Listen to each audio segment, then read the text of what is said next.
All right, folks, what's going on? Welcome to another episode of the Counter Media Podcast. Man, things got crazy today, without a doubt. Again, we had another day where I was planning on coming in here talking about one thing and what? Complaining? Planning to come in. By the way, Jay's here tonight. Thank you, Jesus. He's back there talking smack and living large. We also got two great guests. Of course, we got Chris over here, and then we also got Nate. You guys go ahead and say hello to everybody. Hello to everybody. A little bit of an echo or something. You still got it? There's an echo. Yeah, we were running into some technical issues. We'll try to work these out as we go along here. Do you still hear an echo? I'm going to blame Jason.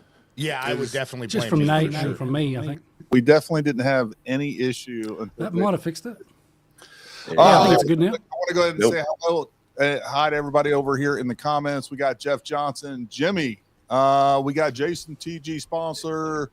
We got, who else we got over here? We got a whole bunch of other folks. Make sure you say hi. Hi to everybody that's here right now. And, of course, we want to say hi to our folks over on Rumble. Look, this story is still developing. It got crazy today after Sean Ryan released his episode of his podcast. So a lot of information is coming out as we speak. So I think this is a really important podcast for you guys to be a part of. And, you guys can be filling us in as we go along. We can actually be researching some of this information as you know, just as we go along the podcast. Yeah, man, things got crazy. Just to get everybody up to speed, if you haven't watched the podcast, we got a couple of videos that I want to play for you real quick. We're going to go ahead and play this one right here and make sure that at 10:42 a.m. That is Tuesday. And just so everybody knows, so this is on the Sean Ryan podcast. This guy came on saying that he received an email from oh God, I'm having a brain fart. Matt. Matthew Livelsberger. I'm not even bother with the last name. Livelsberger. Anyways, so he is saying this email came from him. We got some more information along that. They're calling this a manifesto. I hate that word. It's not even really what this is. It's not a manifesto. Right. It should be a personifesto.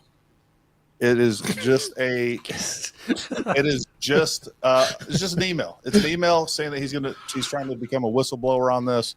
So let's go ahead and play this so that everybody is on the same page, and we'll go from there. He said, in case I do not make it to my decision point or on to the Mexico border, I am sending this now. Please do not release this until 1 January and keep my identity private until then. First off, I am not under duress or hostile influence or control. My first car was a 2006 black Ford Mustang V6 for verification. What we have been seeing with drones, he puts that in quotes, he says drones, is the operational use of gravitic propulsion systems powered aircraft by most recently China and the East Coast, but throughout history, the US. Only we in China have this capability. Our OPCEN, that's Operations Center, our OPCEN location for this activity is in the box below. China has been launching them from the Atlantic from submarines for years, but this activity recently has picked up. As of now, it is just a show of force, and they are using it similar to how they used the balloon for SIGINT and ISR, which are also part of the integrated comms system. There are dozens of those balloons in the air at any given time. The so what is because of the speed and stealth of these unmanned aircraft. They are the most dangerous threat to national security that has ever existed. They basically have an unlimited payload capacity and can park it over the White House if they wanted. It's checkmate. U.S. government needs to give the history of this, how we are employing it and weaponizing it, how China is employing them and what the way forward is. China is poised to attack anywhere in the East Coast. I've been followed for over a week now from likely Homeland or FBI, and they are looking to move on me and are unlikely going to let me cross into Mexico, but won't because they know I am armed and I have a massive V-bid. Let me pause right there for a second. So he says a massive V-bid. When I was talking to the FBI yesterday, they didn't know what a V-bid was. I had to explain what that acronym meant, literally. You fucking serious? Dead serious. I said it twice, and he goes, you said that word V-bid. Can you tell me what that is? For your audience, a V-bid, for your audience who has not been in the GWOT for the last 20 years, a V-bid is a vehicle-borne improvised explosive device. In layman's terms, a car bomb, what we saw at Trump Tower. So, backing up, he says, I am armed and have a massive VBID. I've been trying to maintain a very visible profile and have kept my phone, and they are definitely digitally tracking me. Here's where he gets into the other stuff, and this is where we had to redact the names. Well, your producer redacted the names. I have knowledge of this program and also war crimes that were covered up during airstrikes in Nimruz province, Afghanistan in 2019 by the admin, DOD, DEA, and CIA. I conducted targeting for these strikes of over 125 buildings. 65 were struck because of civcas, that's civilian casualties, that killed hundreds of civilians in a single day. U.S. FORA continued strikes after spotting civilians on initial ISR. It was supposed to take 6 minutes and scramble all aircraft in CENTCOM. The UN basically called these war crimes, but the administration made them disappear. I was part of that cover-up with U.S. FORA, an agent, redacted, of the DEA. So I don't know if my abduction attempt is related to either. I worked with redacted IO staff on this as well as the response to Bala Murghab. Redacted commander at the time, redacted can validate this.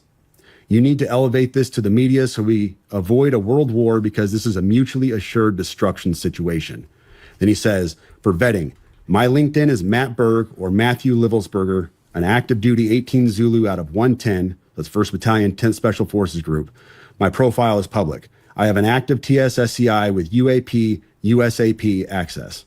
What is USAP? Do you know what that is? I don't know what that is. But I checked his credentials on LinkedIn. So that was the first thing I did. I went to his LinkedIn page.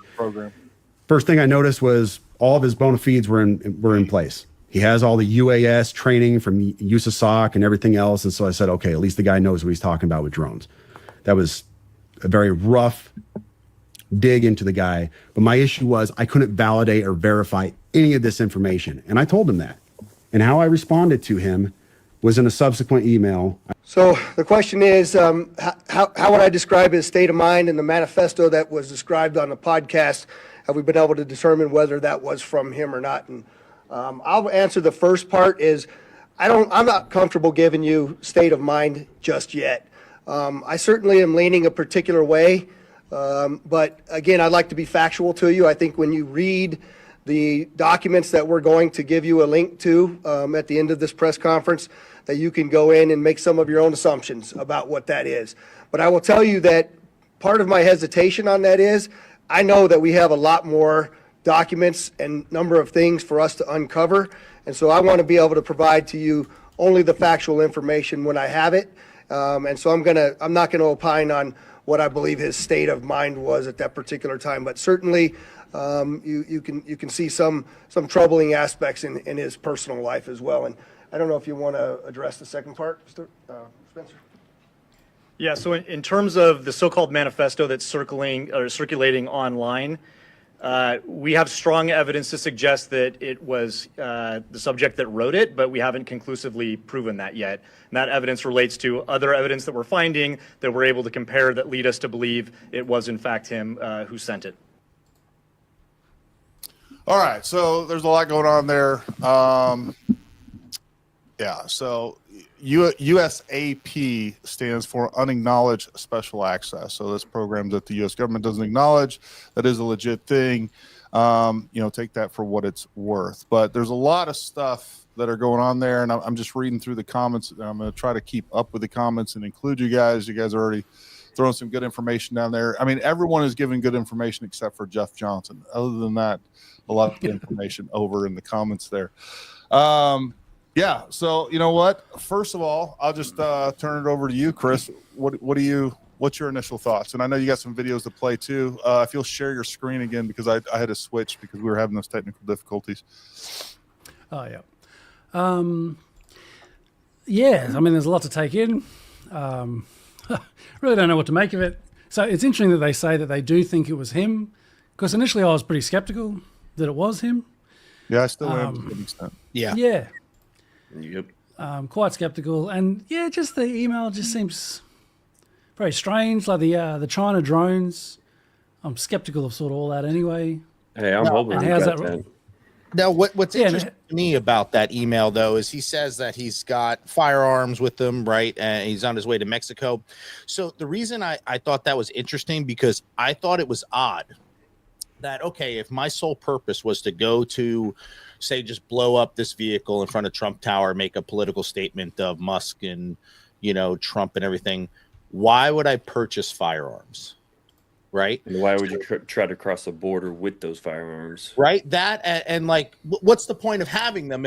What's the point of purchasing them and then just going to blow myself up with them? Well, what he was saying in the email is that he has the firearms.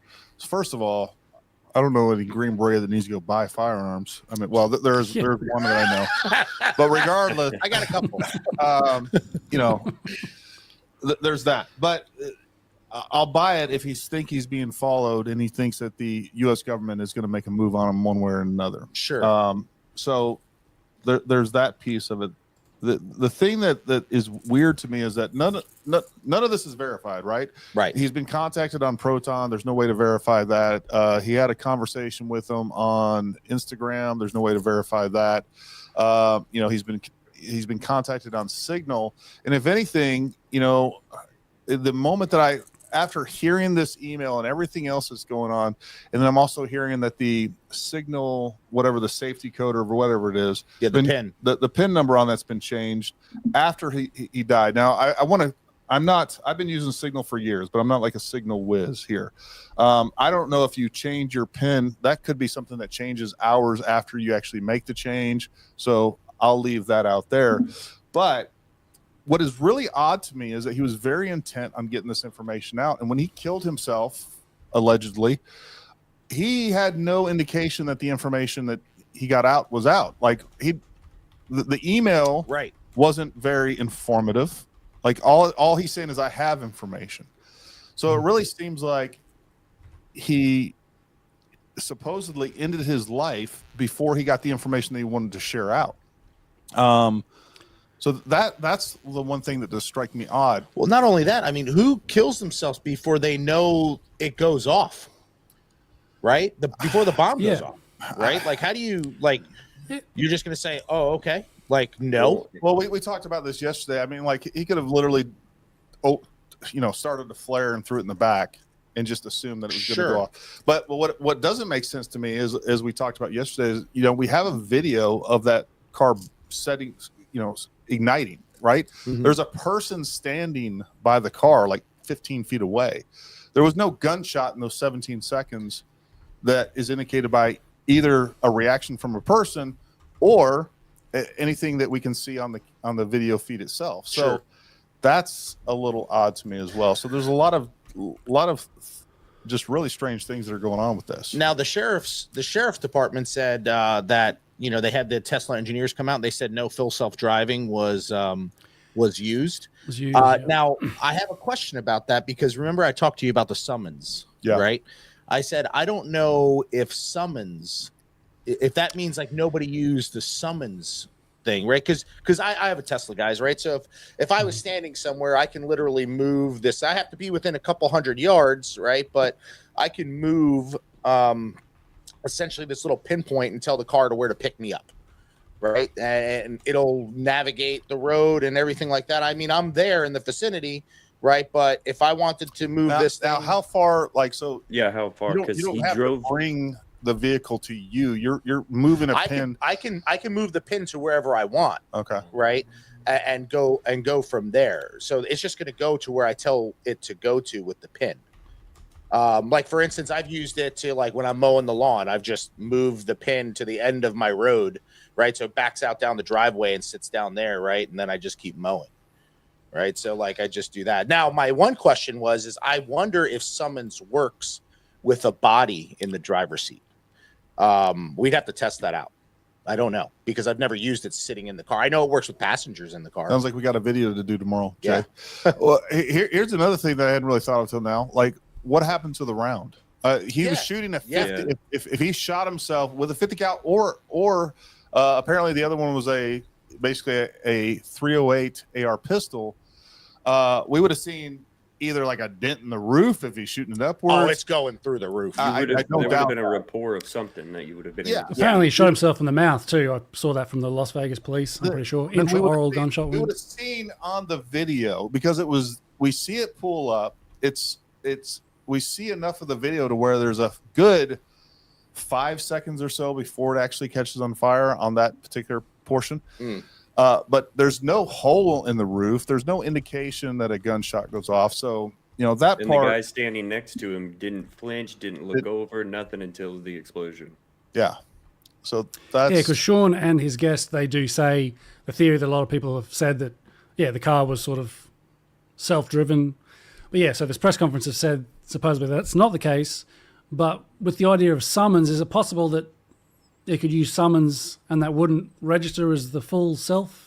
Yeah, because think about, if you go to Walmart, if you're parked in a Walmart parking lot, right, and I'm at the front door of the Walmart, right, I can Jake, summon he understands that what he's asking is. I'm talking about distance-wise. This is what I'm trying to portray. I know, but what he's asking is if summon was used to get the vehicle to that point, right, would it be registered as full self-driving? Full self-driving. I don't know. That's what I'm wondering. That's what. Yeah, it'd be good to find that out, because if they're saying it wasn't full self-driving. Yeah. Now that's but part maybe of it the was full summoned. self-driving. It's part of the full self-driving package, the summons, right? To have it, you have to have full self-driving, but that doesn't mean like autopilot was engaged, right? Autopilot's not engaged when I'm doing a summons, essentially, right? The car's just moving to a point. So I just wonder I wonder how that works. I wonder how the computer registers. Yeah, yeah, right. I wonder if anyone's got a timestamp. We'll probably come to it later of that press conference where they specifically say, "Oh, did you have that in your clip that you already played about that it wasn't used and the exact wording that they used?" No, for that? I didn't have that portion of that. All I was doing was showing that at least the FBI is essentially saying that they have a fair level of confidence that that email was sent by Matt. That's really the entire point of that. Because I've actually brought up that summons thing to other agencies I work for, because I was kind of like, as a barrier thing, I was like, man, I could blow this car up and not even have to kill myself doing it, right? By just using summons. I mean, I got to be in the vicinity to control it, right? But I can create basically a self-driving car to pull up to a checkpoint, and I'm not even in it. Well, the other question I would have then is it possible that he could kill himself, have some sort of timer on an initiator on a timer, and then kill himself out in the parking lot? I don't know why he would do this. I'm just spitballing here. Kill himself out in the parking lot or wherever, and then be able to summon the vehicle over to where he's at. Summons works two ways. One, it's constant touch, right? Or you can hit it and it'll go. So you have two ways to use summons. Can you summon while you're in the vehicle with the phone? I don't know. I haven't tried that. I've never tried it, right? Because why would I, right? Because I'm already in the car. Yeah, that makes sense. Yeah. Someone in the chat before mentioned, a good way to know for sure is just to release the inside camera footage, but I don't think we'll get that anytime soon, if it exists. But it probably should be out there somewhere. Footage of him. They've already released in different gas stations. One of them shows, and it looks like it's footage from the vehicle. By the way, they're saying it's from the gas stations. It does look like location, but it sure looks like it's footage from cameras at the vehicle, and it shows them like cleaning out the car. That seems a little odd if you're gonna blow it up. I don't know, man. The whole thing is that's in the latest. There's more footage of him going around the city that we haven't seen. I mean, there's video cameras everywhere. Yeah, there's a lot of that in the presser, which we should go through in a sec. But I think just on that email, I think I wrote a couple of things before moving on to that. Because, Afghanistan and China drones don't seem too related. No. And then he sort of says this is a mutually assured destruction situation. I'm not sure how exactly. At the end of the email, it says something like, oh, you've got to get this info out about Chinese drones and supposed American war crimes in Afghanistan in 2019. Sure. Because this is like a mutually, this could be World War III. I'm not sure how that even really. Right. And the other thing, I was talking to Gary the other day about this. I said, I'm a Bravo. I'm a weapons guy. We're not the demo guys, right? But even that, I've done enough cross training in my life to know how explosives work and how to make stuff. Right? Every SF guy that's been on a team for more than a year is well cross trained in explosives for sure. And I can't as soon as 20 years, didn't he? Say again. Yeah. 19 20 years experience or something, 19 years. Yeah, 19 years. Yeah. And like, even when I saw that, I was like, oh, that's a terrible thing. So I thought it was an amateur at first, because I was like, oh, they have no idea what that, like, that's why it sucks so bad. Right. And then when I found it, I was like, man, I can't believe he would have done that so poorly. I don't think, unless he just wants to make it as a statement. I don't think it was ever intended to hurt other people. Right. Because you would have drove into a crowd. Whoever made that. Right. Whether it was him or somebody else or whatever else is going on there, that was intended to probably destroy evidence and or create a scene, bring attention. It just doesn't add up. It was theatrics. It was not meant to harm others. The very first sentence of his email, starts off, "In case I do not make it to my destination point or onto the Mexico border, I'm sending this now." So the plan was to cross the Mexico border, or was it to blow himself up? And not for nothing, if you're going to send something out like that, do you send it to one person, or do you send it to, like, everybody right? You send it to, like, a whole organization, right? Like, you know what I mean? Like, you send it to everybody. Well, to be fair, he was sending emails to the Sean Ryan show. They found it. I guarantee. I shared my screen. Shows out there that have it. Yep, go ahead. Share my screen. It might be good to show the bit where somewhere around here. It's at 10:42 a.m. Yeah. This one? Yeah. Somewhere around here, he says something about Support desk 24. He got an email as well. At Vigilance Elite. Actually, what I didn't like, I don't know if this is... And so I've asked her if she would contribute to the news.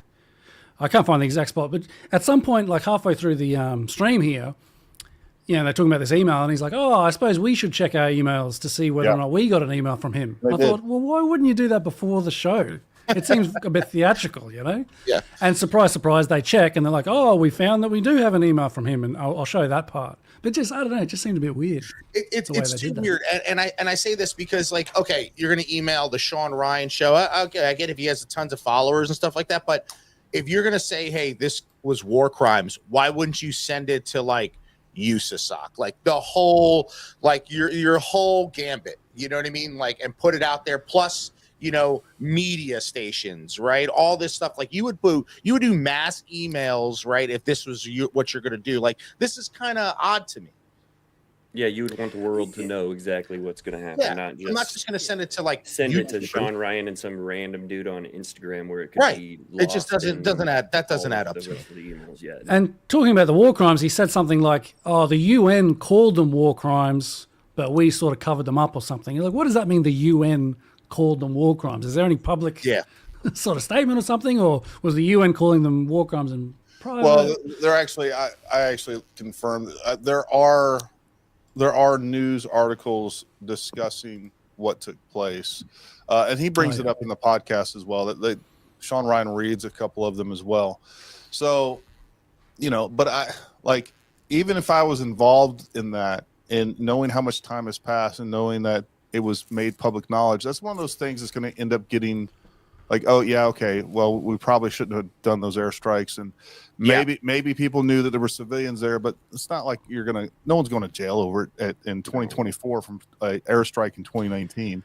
Like, that just doesn't make sense to me. So, the other thing that I think we have to that everybody out there needs to consider too, and we had, a few, actually at the beginning of last year, and I want to have her on again. We had a lady on here that specializes in basically head trauma.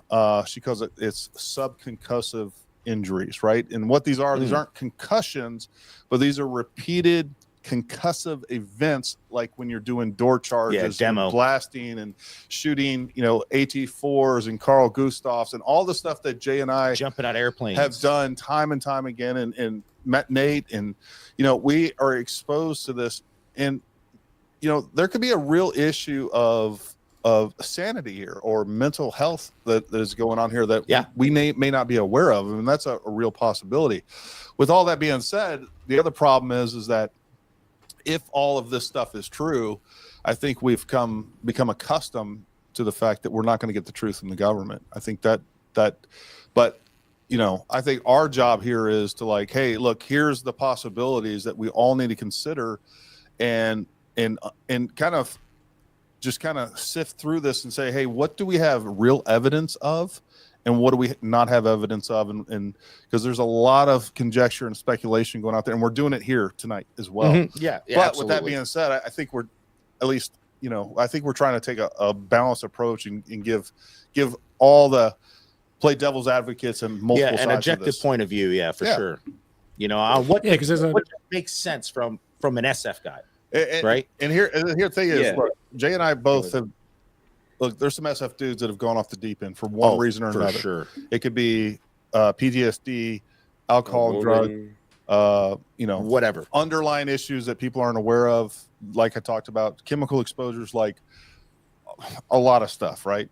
And so, and this may, and to me, the more and this is really the first time I've been thinking about this, to be honest with you, but that may explain some of his erratic behavior, some of the routes that he chose.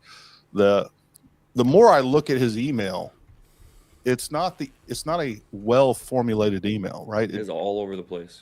It's a little, I feel like I'm reading Catcher in the Rye. It's a little crazy there. Plus, option is spelled wrong because it's usually OPS. CEN, but it could be a typo. I was like, well, that doesn't look right. So another person was saying, another Green Beret was even talking about that. He was talking about USAFOR. I was like, U.S. forces, Afghanistan. I was like, no, I don't normally we would reference that as like Siege of Soda for the Soda Fe. Right, exactly. I don't say those terms. I'm like, but here's the thing. He's been working. He could be doing two things I could see that would reconcile that, and that is, number one, he knows he's talking to somebody.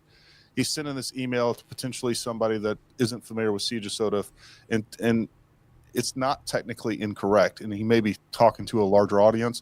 The other thing is, he's been off the teams for a while. He may be sitting around talking to command staff that are using those terms that are different from what we would use within SOCOM specifically. So I don't know if that's a good explanation just to write off the email.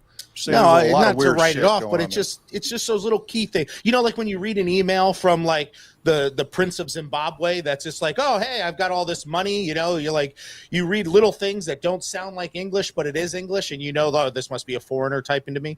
It's kind of like how I feel when I read that email. It doesn't sound like it's actually coming from Zimbabwe. Legit. So. Oh, the Prince of Zamunda. What were you saying, Nate? Oh, I was just saying that when you read it, when I first read it, I immediately thought either this guy, that he can't be just dumb, because he's been in the military for X amount of time, and your phone has autocorrect. You could speak into it, anything, and it just doesn't sound like it's coming from him. From what people are saying, he was.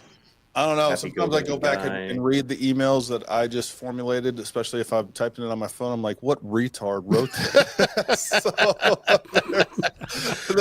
there's that. There's that. Yeah, man.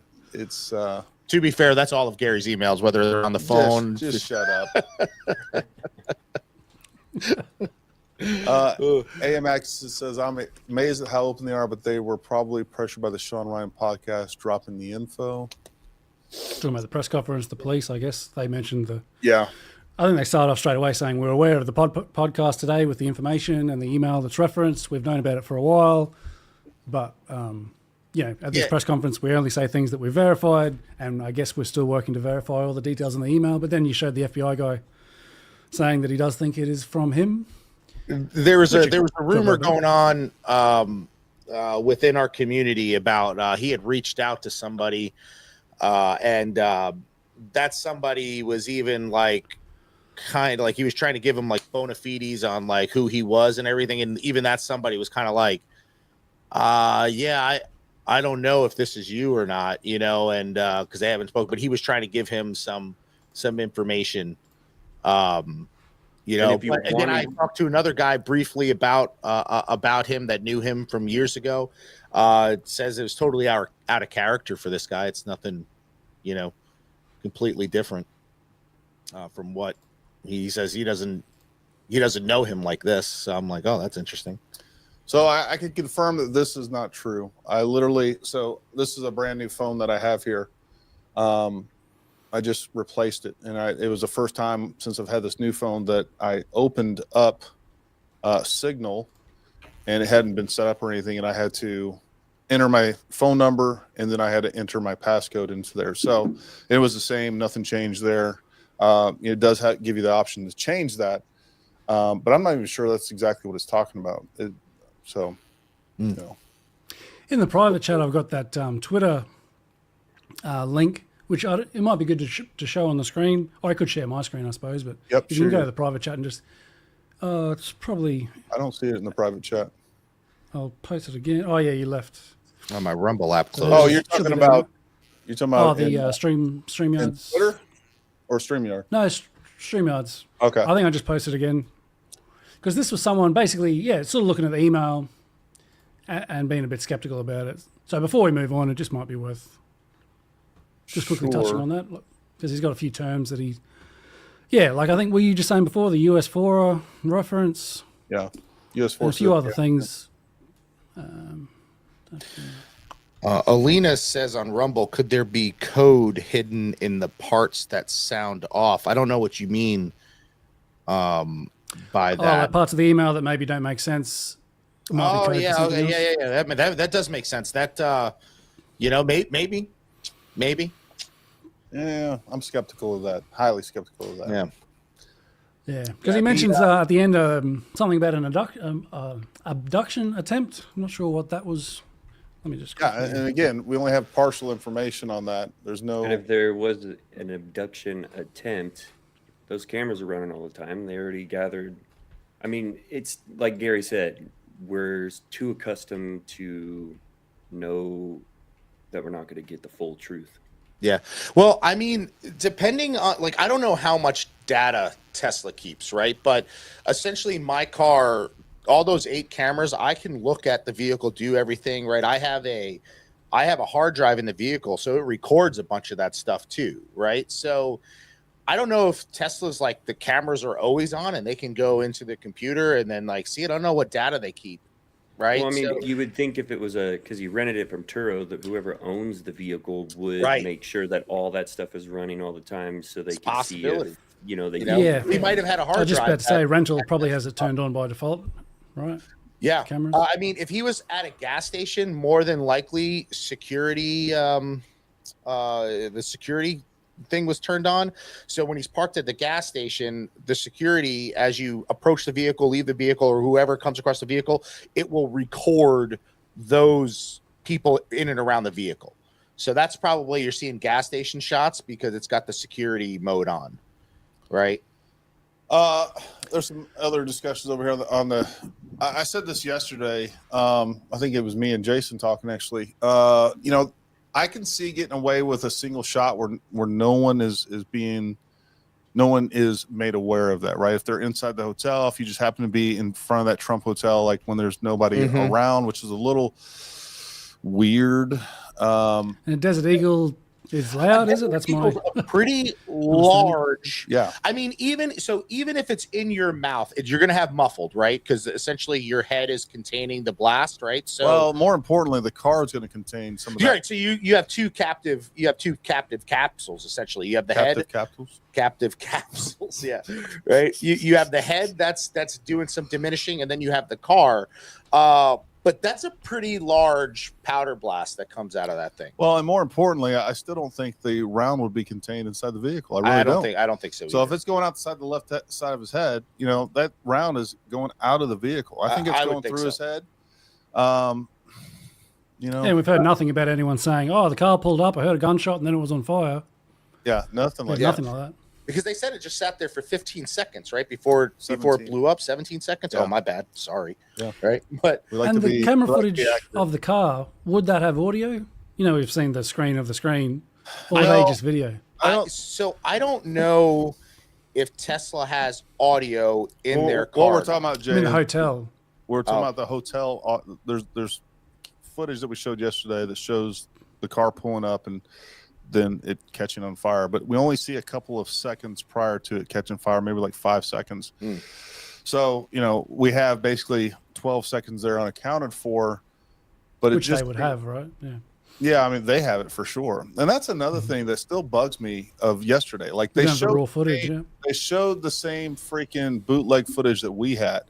They didn't show the footage that actually came off the the digital file. So that was a little weird. And you would think that they would be able to show a longer clip, obviously, another 30 seconds, 40 seconds showing it, pull it up. They do show, there's another video showing it to pull up from another angle, but then it switches over. Then we see this other camera that, again, bootleg footage. I don't know if the original file would have audio. That would be helpful. I don't know if we'll get that. Well, so what's interesting is that real quick, I do want to address this too. So the Tesla is not armored, right? I mean, it's not armored. I'm not convinced that it would stop anything like a 50 cal round. It may stop 9mm if you hit the steel. Even then, I'm not convinced that it's actually armored. I'm sure there's some videos out there of somebody shooting with 5.56 or something like that. Yeah, there is. There's plenty of people shot them. I don't think that.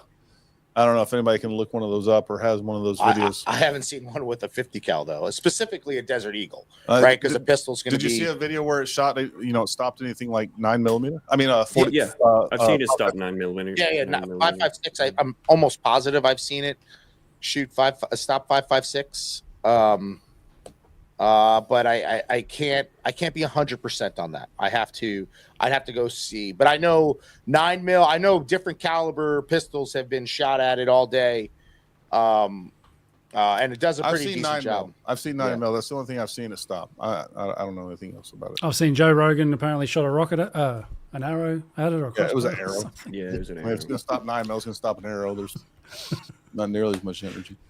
I don't know if you want to come back to my screen, we'll just finish that bit of Sean, the email he got, because he didn't just email. Oh, yeah, somewhere here. So after he's like, let's just check our email. All right, Sam, we're back from the break. We did do a scrape of the email. Here is what we got. He actually did email us. This came in on December 29th, 2024. So this was 2 days before he emailed the guest with the email that we've been looking at. 10:17 p.m. emailed through the support desk on SeanRyanShow.com. And by the way, all these emails will be posted on my ex account, Sean Ryan 762, and your ex account, Samus Whore. All right, here's the message traffic. Hey man, this is an active duty SFTM sergeant out of 10th. I want to blow the whistle on our activities in a certain place. I'm willing to sit down with you on the 31st in Flagstaff or do it remotely via phone. Must be done before the 31st. Yep. I'm not saying that I would never write SF team sergeant out of 10th in lowercase like this. This seems a little weird to me. Yep. I would also look, just like most Green Berets don't understand the structure of teams as far as SEAL teams. We also understand that most, like I would put 10th group, so you don't think it's coming from the 10th mountain or something weird like that. 10th SFG is normally how we would say that. So take that for what it's worth. This email looks even more weird to me than the other one. What's odd though is you obviously they have their date and timestamps here, right? December 29th, right? That's proof of this was sent before the explosion went off. I'm assuming it's just I'm not saying these are fake. Right. It's just, again, these emails read weird to me. If you were going to get fake emails, these are probably what they would look like. I would think so. Right. All right. You can play, Chris. All right. First, as I'll be leaving. So we'll be sending this to the FBI as well. Love your contact. I'm also gonna hit. I think that's pretty much it. I think some people I know over there, but I just, these people don't always talk. So. Yeah. I think it would be just good while I'm here, I got a couple of the timestamps. A couple of the timestamps. Like there was the mention about the The son Talk to or the them. child maybe not being here, so having different what DNA they or wanted us to something. know was that this guy was an upstanding soldier, an excellent operator, was moving on, was moving towards retirement and moving on to basically enhance the future of warfare. They wanted us to know that. Then the PA officer sounds like almost jokingly said, which I don't know why you would joke about this. So I think the guest, someone else contacted him with this information. Said that, Which oh, includes and something between about the us, child.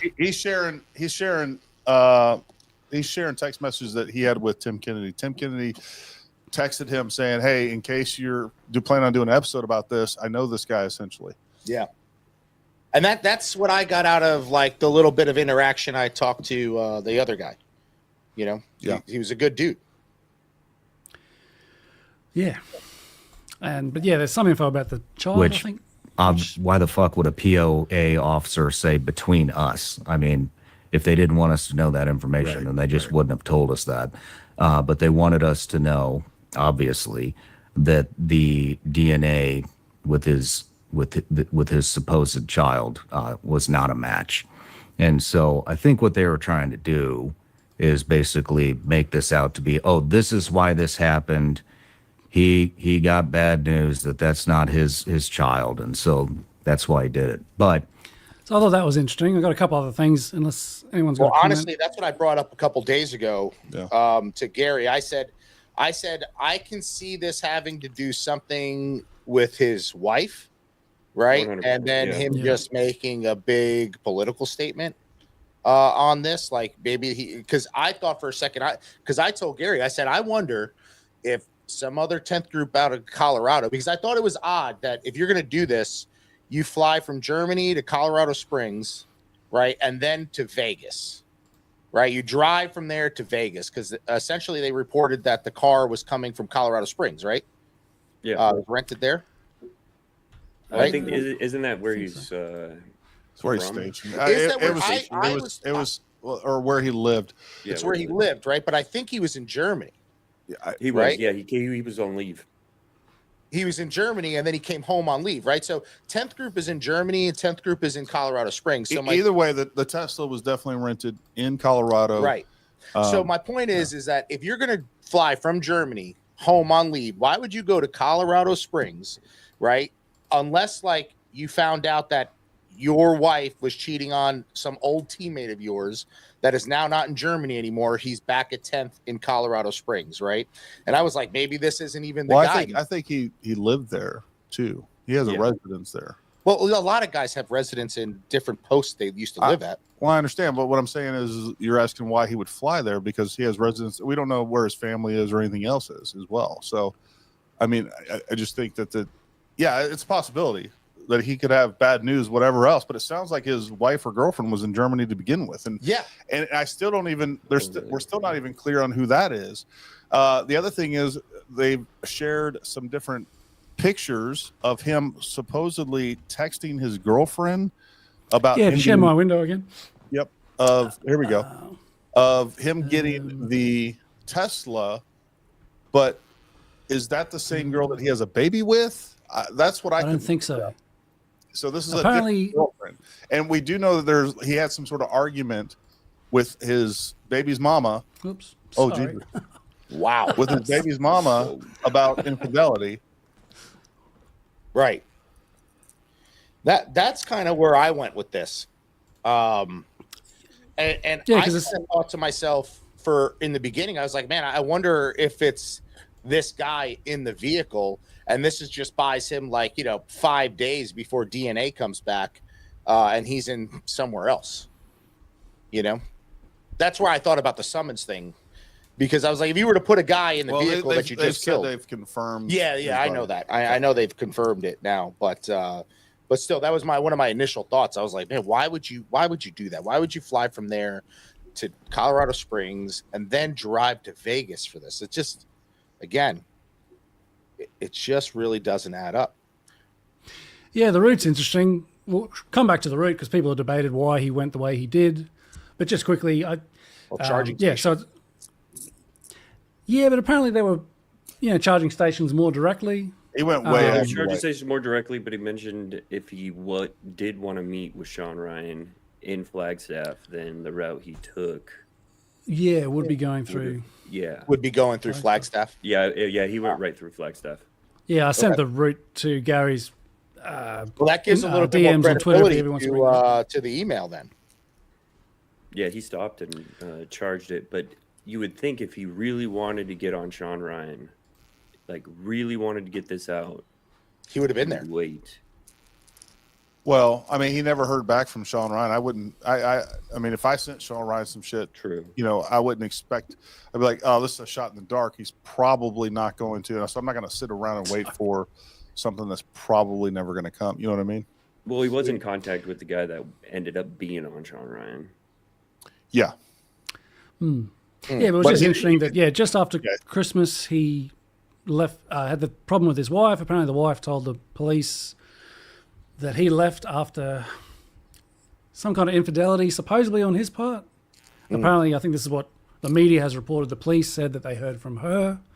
So he left, and I guess got his Tesla. He went on a bit of a drive, and then he's texting apparently he texted a few ex-girlfriends. So this is one, but it says in this article somewhere that he's were texting other exes as well. Okay. And he seemed in good spirits. Just got a Tesla. That's awesome. I feel like Batman or Halo, whatever. Doesn't seem too suicidal in these messages or whatever. Right. But yeah, you might want to stop sharing my screen before I freak everyone out with the video effect. The gay porn. Okay, Chris. Very funny. Yeah, look, Jeff Johnson says, I think the email is BS and Sean is getting played. Look, at the end of the day, even if I thought I was getting played or whatever else, I think that if somebody came to me with that same information, I think you'd kind of go into that with a disclaimer of kind of like what he did. Hey, this hasn't been verified, but, we need to get this out to the American people. A bunch of people, if you go look at the Sean Ryan podcast and you see at the in the comments, everybody's like, I better watch this before the FBI deletes it or something like that. Well, I mean, it's really only two outcomes with it, right? Because if it's real, right, and it came days before, right, then he can't be getting played because who would have known this was going to happen days beforehand, right? However, if they found it or they emailed it and then they changed the date codes, then now you're getting played, right, and you're pretending to be something. You know what I mean? So it's just kind of odd. So it's either super real or super fake. It's one of the two. Like the reality is there's like literally zero verifiable facts that we have. I mean, that's the problem. Like we don't know that this email is real. We don't know that the Instagram, we haven't even seen the Instagram comments. We're going off of that based on the guy that he had on the show, Sam or whatever. Yeah.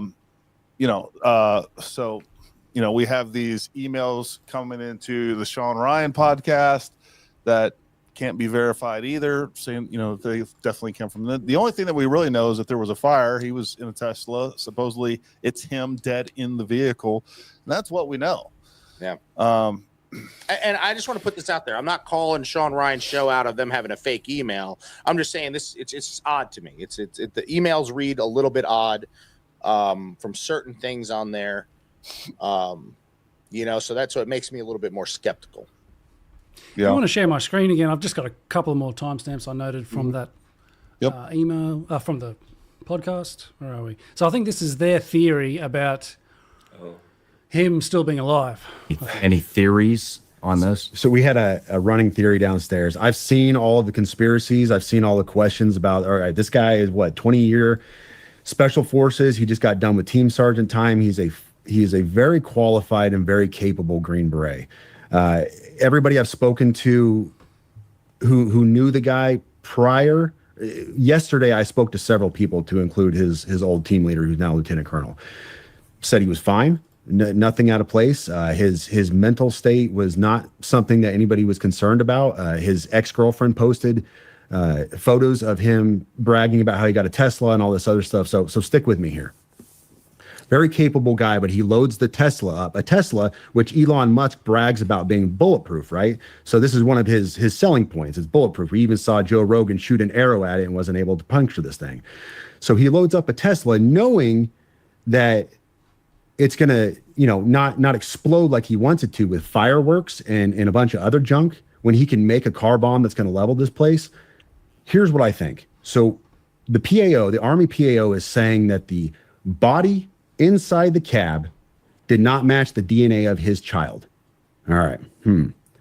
We also know that there was no, they said he was shot by a Desert Eagle. We know that there was no signature when it rolled up. So nobody shot themselves when it rolled up to it. You would have seen a large signature. Mr. Guns and Gear, he's on X. He goes into this a lot in depth. He's a firearms expert. I don't know about a large signature because, again, the head, like I work a lot. I've worked a lot in my life with silencers.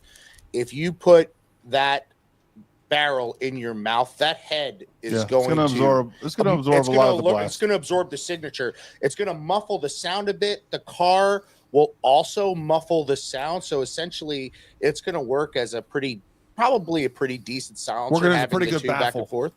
Yeah. You may not see any actual muzzle flash. I don't think you would see a muzzle flash. Real quick, because I just want to address this before we finish playing this. David Rossi says, "Is that what you guys are doing? Is poking holes and discrediting his email?" Chris, are you a Mason? I don't know whether Mason or not, but that's man. If you go into anything like this without being skeptical of everything and playing devil's advocate of everything, you're a fool. We do not know. Yeah, I'm not discrediting it anymore. We do not know if that email is legit. That's a fact. Yeah, we do not know if let's say so. I would assume, David, that you're on the side of or leaning toward, hey, government killed him because he was going to give secrets. Maybe they did, or maybe somebody else did. And on top of that, they made those emails as a predicate for all of this, so they can, again, just to as a distraction to maybe something he was trying to expose. So, look, we are poking holes and discrediting his email. We're also looking at it as verification too. I mean, I think it's our job to look at it from all sides. So that's what we're going to do here. And right, and when we're talking about like, hey, things read weird, like. You just know how our community writes and speaks, right? And so, like, when little thing, like I said before, when the Prince of Zamunda sends you, a thing to get $1 million, right? And you start reading it, you're just like, oh, that doesn't sound like native English, right? It just little things are off, right? That's kind of what I mean. Like, little things are kind of off in that email. Like, you wouldn't think a 19-year SF guy would talk like that. Yeah, it doesn't blend together. And also, he's been on like command staff and things like that, according to his resume. Mm-hmm. Like you get really good at writing really professional emails. And then when you see an email that's not written professionally, it stands out to you. So just like Jason said, there's definitely some things that look weird about this. Go ahead, Chris. Yeah. So I think it's just a little bit, maybe a minute more. And he, tidies up his theory.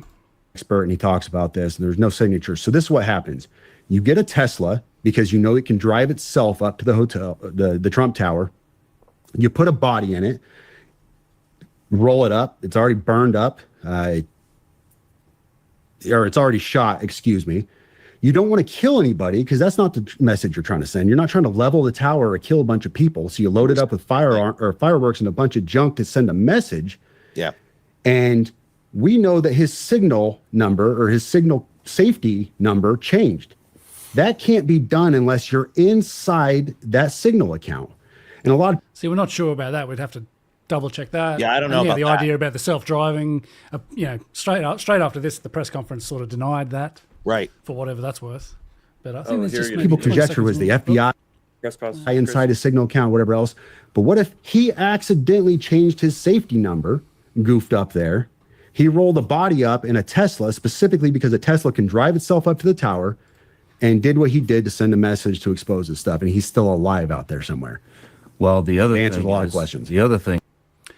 So yeah, there you go. Signal safety number changes when a contact reinstalls the app or gets a new phone. Signal notifies users when a safety number changes to help protect against man-in-the-middle attacks and check the privacy of communication. Oh, I wonder if hacking the phone, if the police department hacked the phone to get in there, that's a possibility. They could have changed the PIN.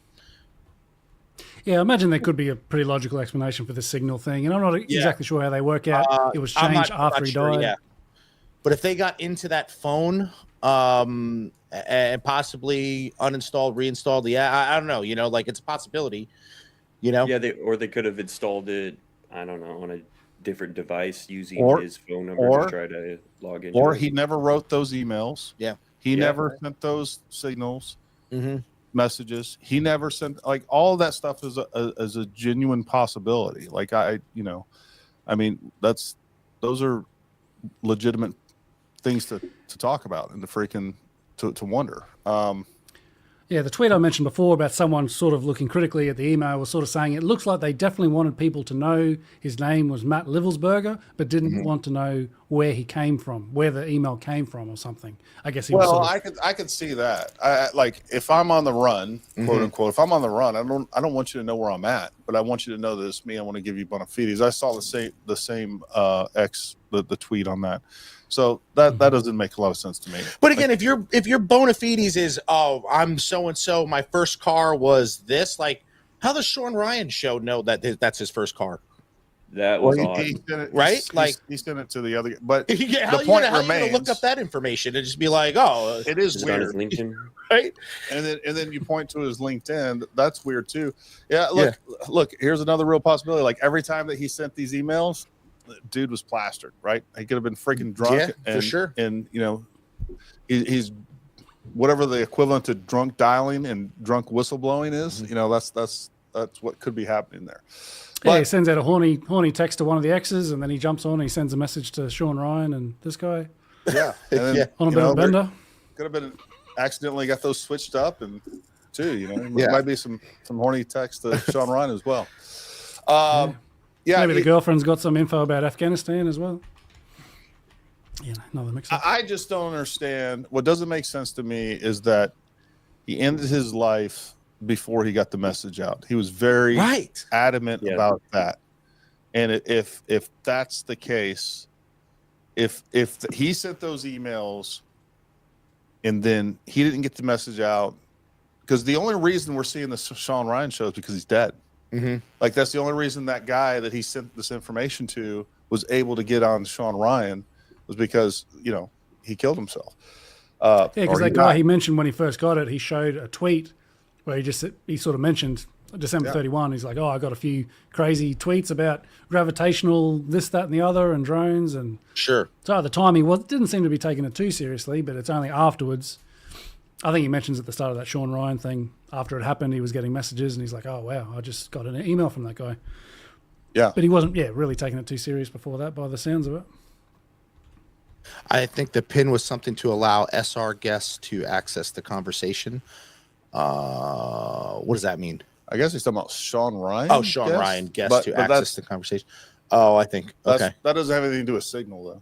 Okay. I don't know what they're talking about. Can you share your PIN? No, he it shows that his phone number changed when he the safety thing. So it'll show up his phone number was something else, and then he shows it, and now it's changed.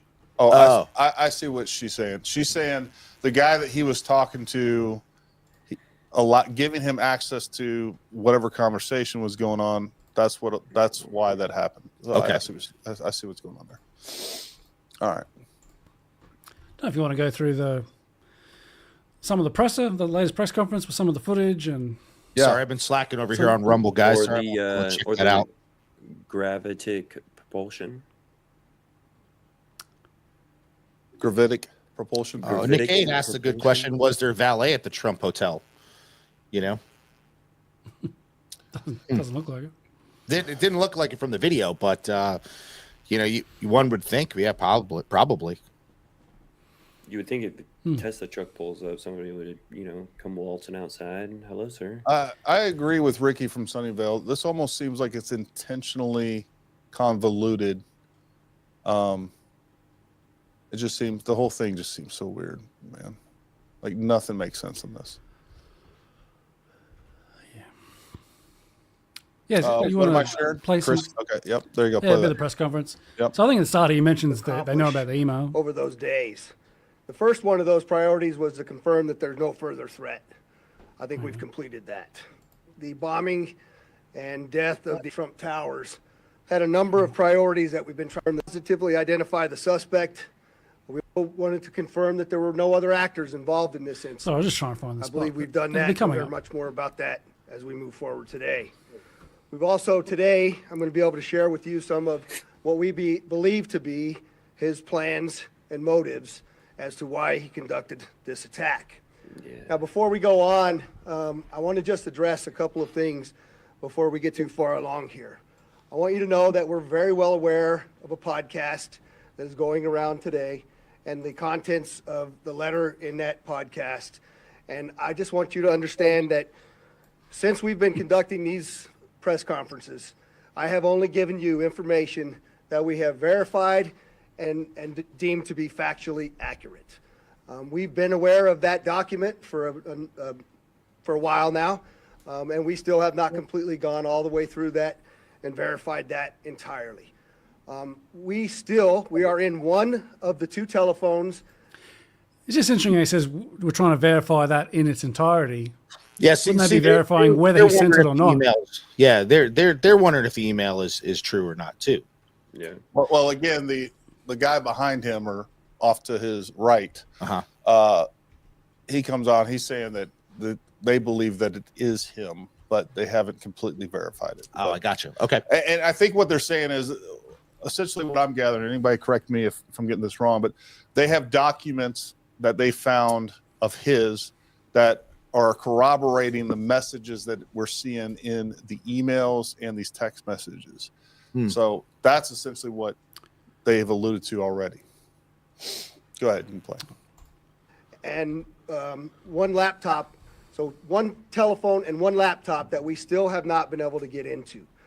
There is one cell phone that we are getting into, and I can tell you that we are barely scratching the surface and almost hourly receiving additional information requiring substantial investigative effort on the part of this joint investigation between ourselves, the FBI, and the ATF.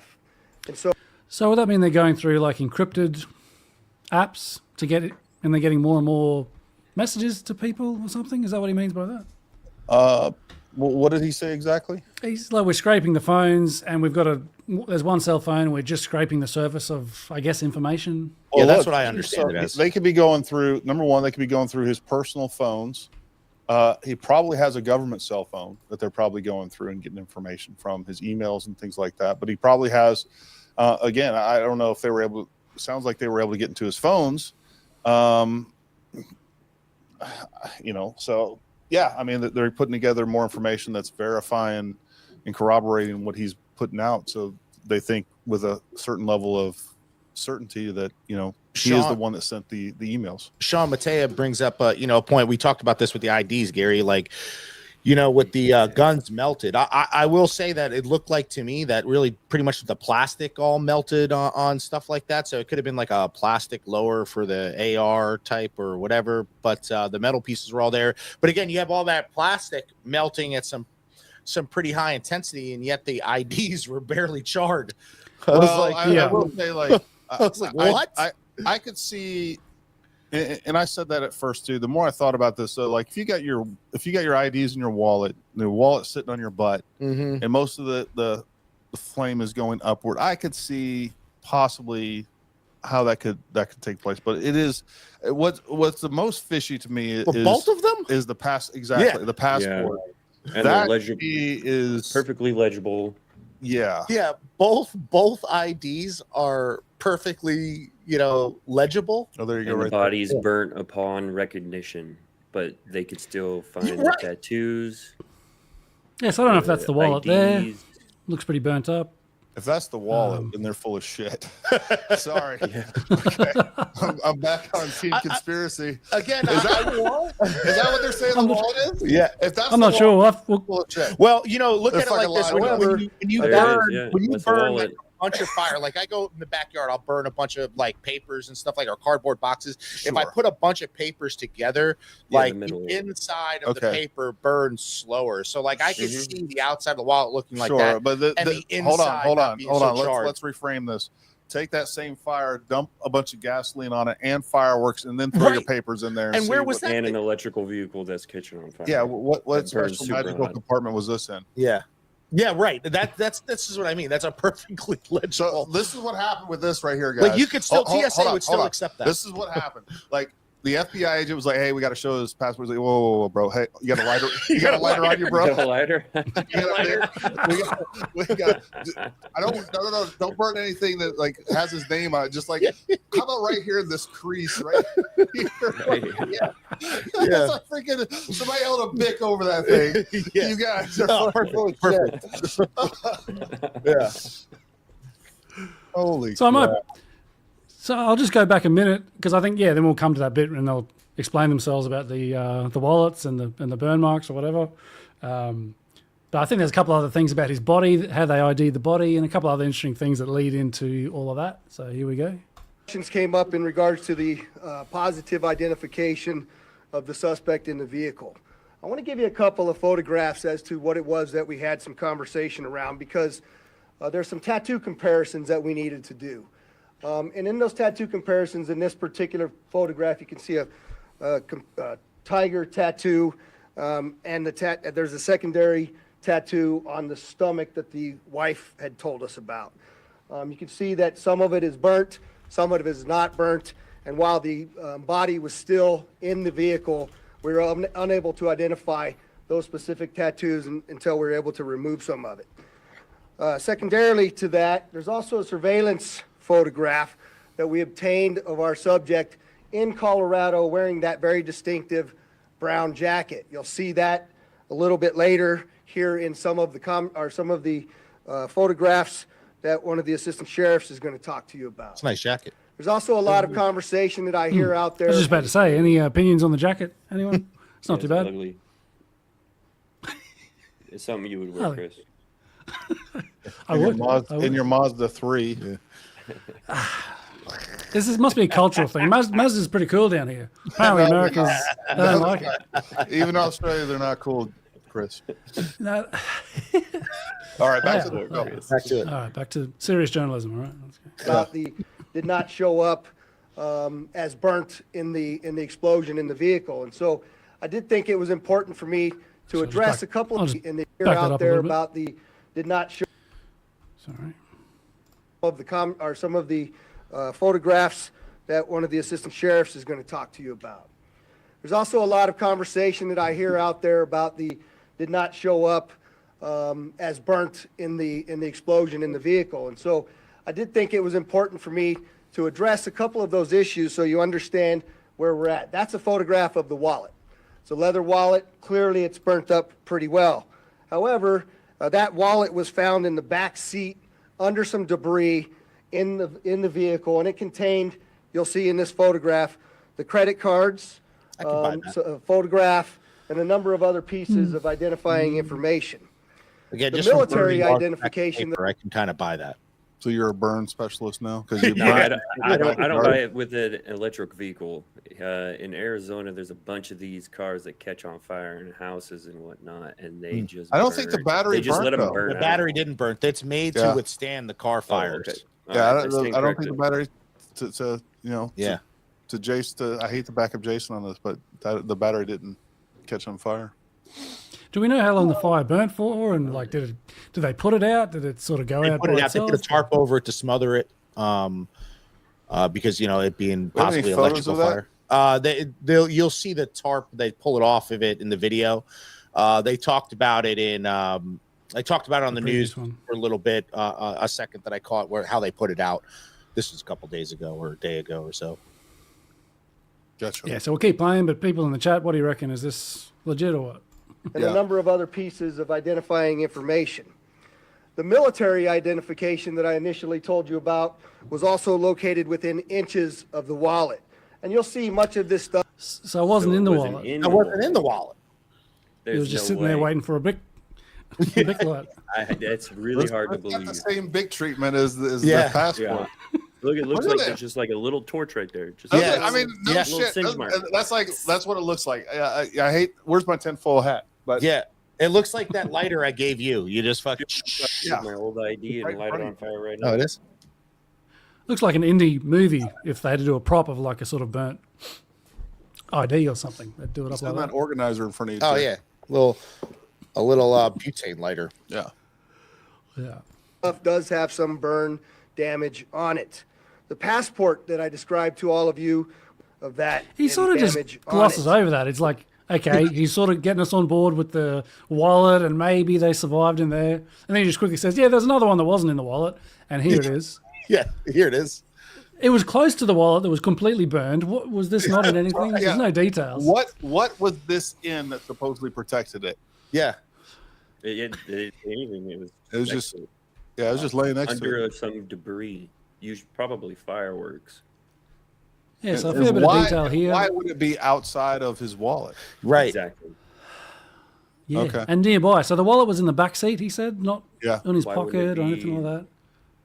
So you've got the wallet in the back seat. You see these and then the credit cards name legible. yeah. Look, guys, I need you to singe these real well, but make sure we can still see the name on it. Hey, look, FBI, Paramount Tactical is offering a new service. It is freaking faking shit like this service. All right, we will do a much better job than you freaking amateurs over there. I will make the shit look legit. We'll sign an NDA. It'll be very professional. I'll keep my mouth shut. You're gonna pay me a bunch of money, but anybody can do it better. Whoever you got for that service right now, they suck. All right, let's do better. Identification that I initially told you about was also located within inches Hang of on. Terry 'Cause identification. this is just how quickly he goes over this point. And a number of other pieces of identifying information. The military identification that I initially told you about was also located within inches of the wallet. And you'll see much of this stuff does have some What burn. does it mean within inches of the wallet? So like, Yeah, and You heard it. yeah, so it's not in anything. It's right next to it. You keep Yeah. now I just have FOMO of what he's going to say yeah. next. What's he gonna say next? Press play. Damage on it. The passport that I described to all of you of that in there. Oh, that was in the back with I the also had fireworks. mentioned Yeah, to you look at that it. Look at it. It's sitting of right that- on top, right there, like it was so set weird. down. Is that how we found it? That's what my That's question. that looks. Is like that where it That's what was? they're appearing. Yeah. Look at that. Look at that. Hey guys, I need you to put that right here so we can get a photo of this. Like, dude, come on. It doesn't even make sense. You guys, wherever I was believing before the watching this nonsense, you guys are full of shit. I feel like we're back at the Las Vegas shooting all over again. Hey, you know what? It's like that meme. I bet the FBI was like, you know what? We need to stage this in Vegas. We know we got folks down there that know how to toe a line. Yeah. Let's do the. You know what? Let's do it right in front of. Yeah. You know what? If I was the FBI and they had the relationship they have with Trump and Elon as it is, I'm like, you know what? Yeah. Let's dump this right in front of the Trump Hotel in Vegas. Yeah. All right. And hey, let's put them in a cyber truck because we hate Elon too. They're coming out with that Doge, getting rid of the FBI. They're going to clean house. We may go to jail for corruption. Let's do that. All right, continue. Yeah, because it's like everything sort of goes together pretty well. You look at the background; it's all just a nice one piece. And then you have this thing that sort of sticks out a little What bit. is that? A.M. Atkinson. I always put my passport in the bed of my truck. Right? Who doesn't put it Yeah. in the bed of their truck? Yeah, so then he just. in Can we move there. on? Oh no, that's it. I also had mentioned to you that we were So is going that the to same do thing we're that looking at? in there. So it looks Yeah. like that on the outside, and Yeah, on the that's inside you got crazy. the little point in the crease there. We But how really did that should have even- brought in some more experts on this. The I think, passport Jason that I has described great- to all of you great. of that So I guess here. in there. I also had mentioned to you that we were going to be doing dental records to identify the subject in the vehicle. The Department of Defense provided those dental records to us. We then forwarded them to the coroner, and the coroner also provided a positive identification for us. Oh, and dental Finally, records. we had also requested DNA from the family, which was provided to us, and it matched to our suspect. Okay. So is that related to what the guest was saying of like, oh, they did a DNA test from the family and it didn't match the child? Is that related to that? Here's what I'm going to call bullshit on all this. The fastest way to get DNA would have been through DOD. DOD, yep. Like, why would they have not Dental gone to records. DOD? And by the way, freaking DIA is involved in this investigation. DIA is 100%. definitely involved in this investigation. There would be people there on site. There would be other military folks, whether it be military police investigators, whatever it is. All right, we have a service member involved. They're going to get involved in all of this. You mean DIA or CID? DIA. Okay. And CID would be Yeah, involved CID too. would be there. 100%. Yeah. I mean, but the fact of the matter is they would have, they would have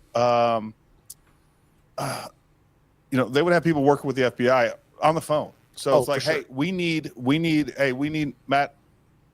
I can't say his last name. Livelsberger's Livelsberger. DNA. Can you guys send that to me? And of course they would. So like, But instead they go to the wife, I guess. What's that? But instead they go to the wife, I guess. Well, and is she, and where is she? Related to her? Yeah. Let's hope they didn't pull the DNA from the wife. Yeah. Awkward. This is the sister. Yeah. Yep. I don't know how you guys Well, no, she would have hooked him up. No, I mean, she would, from the child or whatever. I know, Anyway, it's leave me a alone. island over there. You guys don't have a lot of people. The breeding pool is shallow over there. I assumed you people knew what I meant. I suppose I have to be a bit more specific. Okay. 50 cal comment up there, Gary. Like, honestly, when I saw they had Desert Eagle, I was like, the only reason I would think you're going to buy a Desert Eagle. Yeah. I said the same thing yesterday. I don't know any SF guy that walks around with a freaking Desert Eagle. No, not at all. Unless you were just like, hey, I want to definitely make sure I die. That's exactly what I said. And I buy this, right? That was it. 100%. We'll keep going for a bit. I'm sort of running blind from here, so anytime we want to stop, just yell out, or we might skip forward. Yep. But there's a lot of footage throughout here, surveillance footage and stuff. Then, of course, had now confirmed fully his identity to you.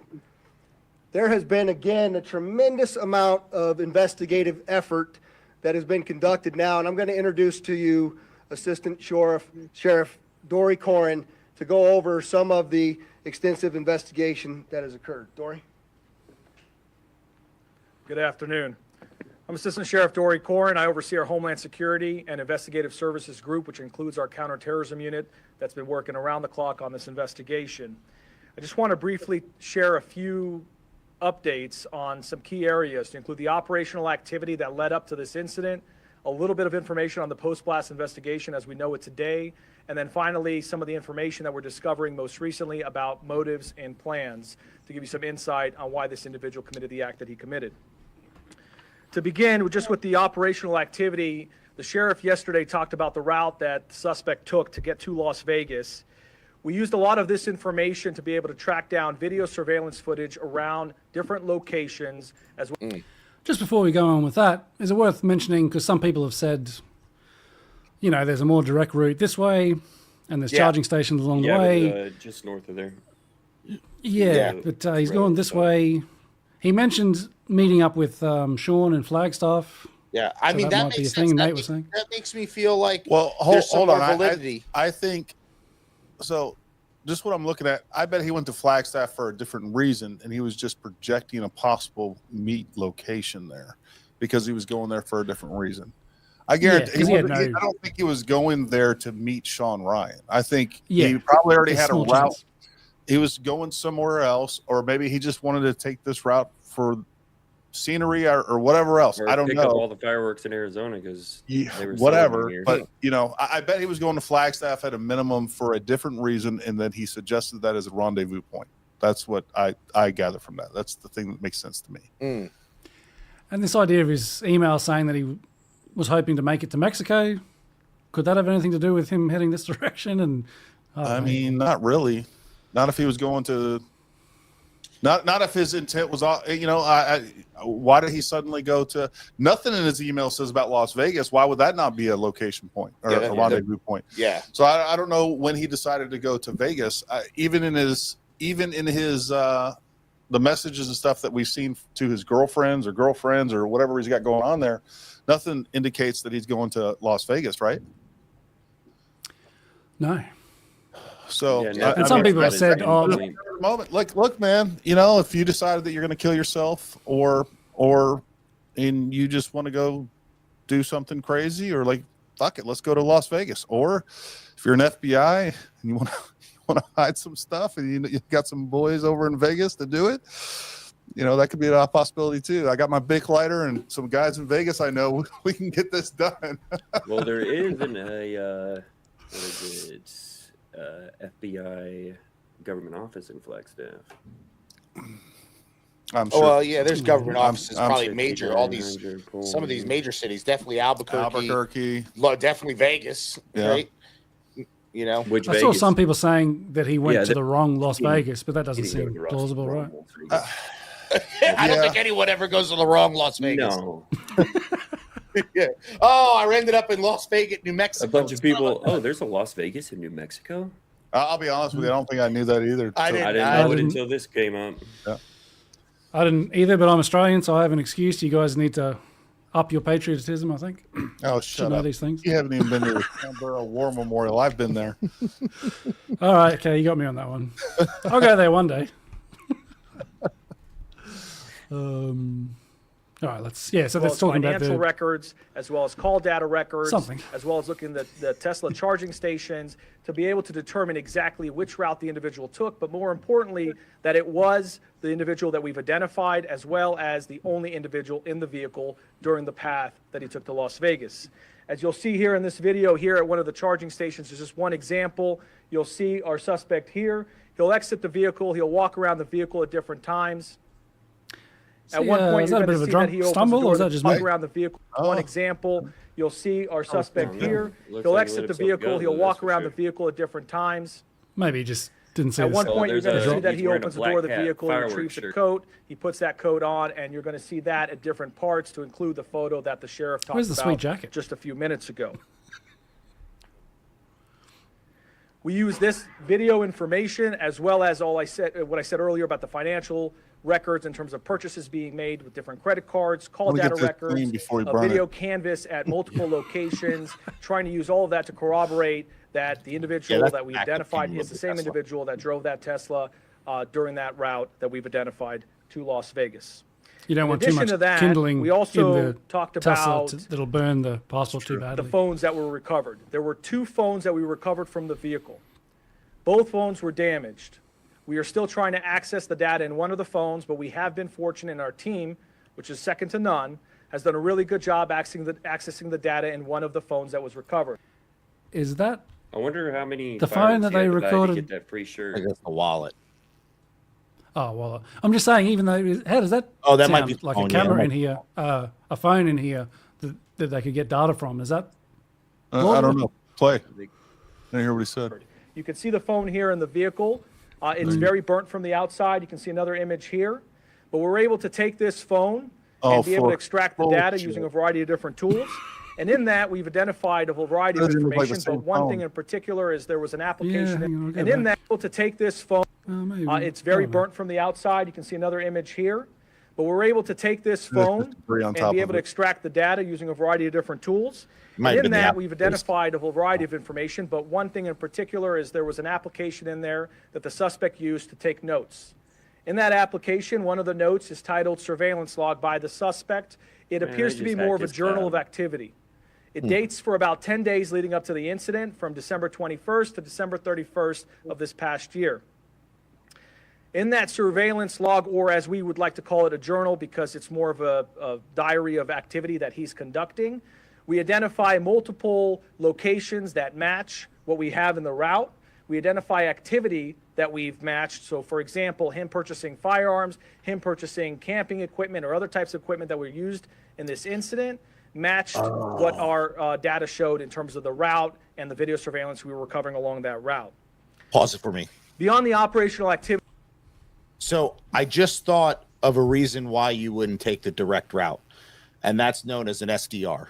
Yeah. Right. A surveillance detection route. So if he truly thought he was being watched by the government, right, he wouldn't take the direct route. He would go an obscure route. So any cars leaving from wherever, right, if he's noticing all those cars along the way of an obscure route to go to wherever he's going, you know, that's all these stops he makes. That's going to be The part problem, of though, your Jay, with SDR. that is surveillance detection routes don't really work if you're being electronically monitored, and that's what he said to correct, begin with. right? So, But like what I'm saying is that if they just have you under surveillance, Sure, like that would physical be a surveillance. reason why you would why you might possibly take that route.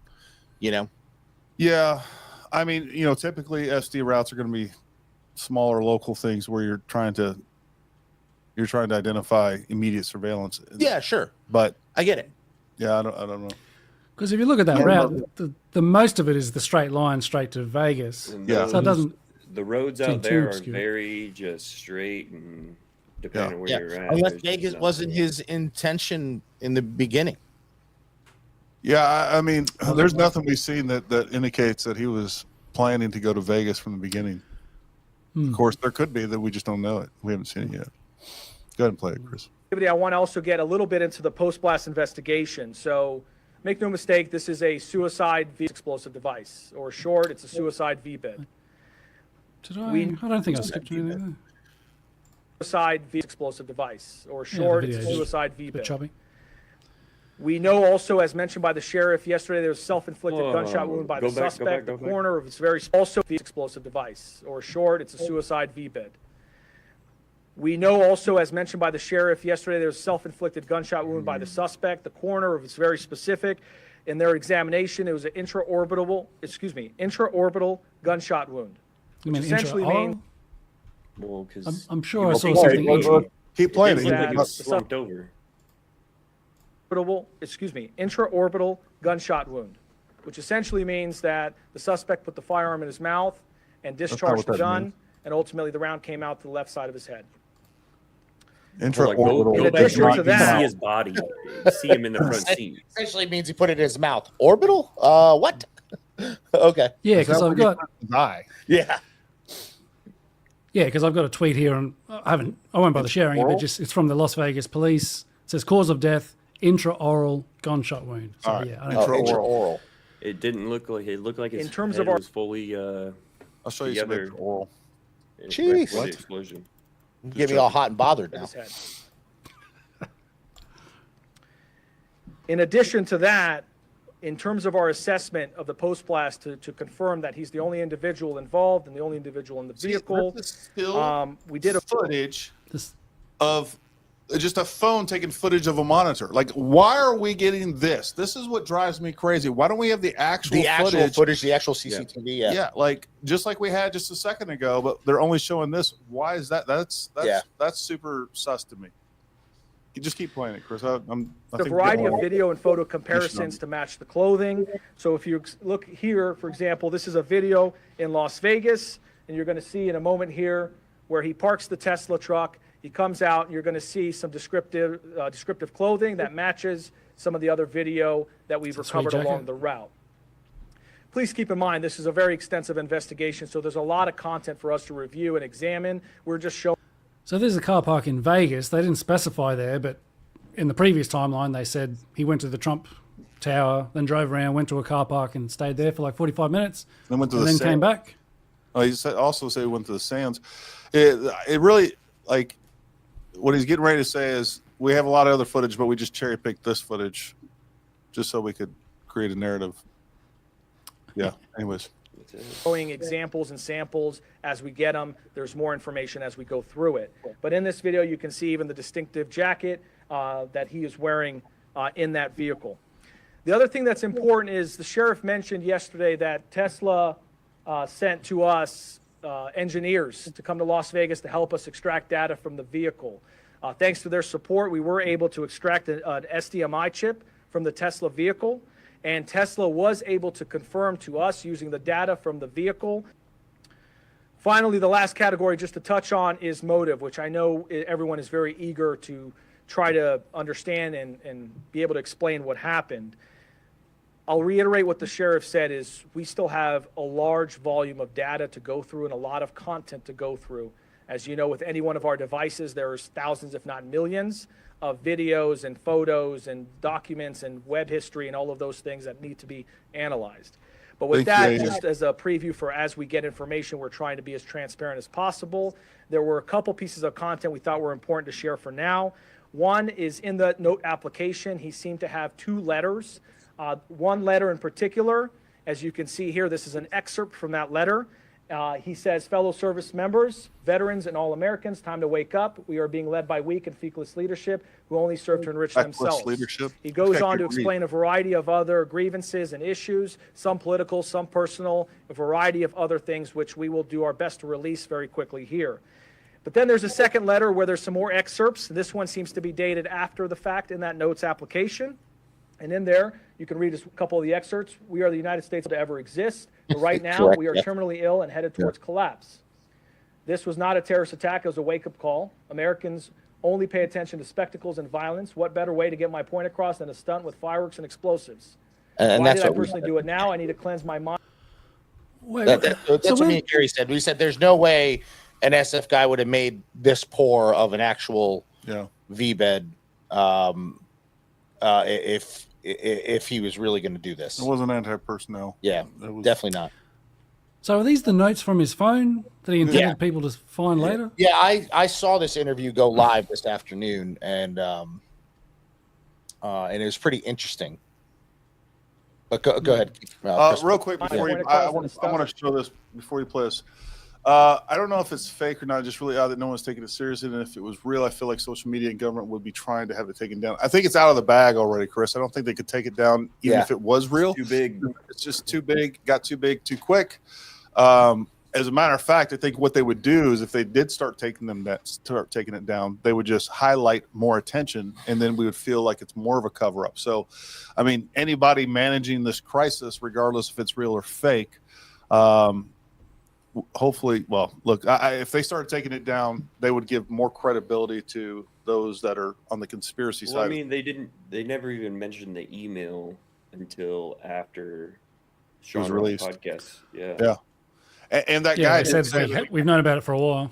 Yeah, and the guy, he said he went to the FBI, Sam, whatever his name is, went to the FBI right away with it. So, I mean, they've known about it, and they didn't decide to tell us about it or comment on it until after it was on the Sean Ryan show. So and at that point, what you're gonna do? Ending location wasn't there, but Flagstaff was. Yeah, so I'd be interested in seeing his credit card charges along the way because, again, another thought that came into my head for the route is like he had a lot of fireworks, right? So maybe instead of buying a bunch of fireworks from one place, he just hit a bunch of fireworks places. So he took a longer route to hit more. Yeah, you got enough for a free T-shirt. Yeah, that's plausible. Keep it going. Fireworks and explosives. Why did I personally do it now? I need to cleanse my mind of the brothers I've lost and relieve myself of the burden of the lives I took.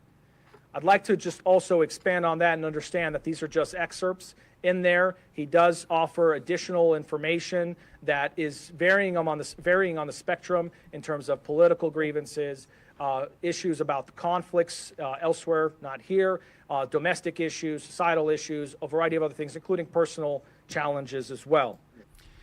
So they're just showing us a few little bits. Do you think they should show all of it, or they will show all of it? They said they're going to release the whole thing eventually.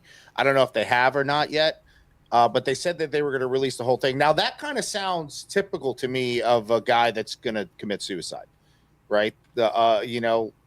I'm kind of like, that sounds about right. Yeah, but also, how hard would that be to fake? Like, that's exactly what, if I was like, all right, what would a guy, SF guy that's going to kill himself, something along those lines say?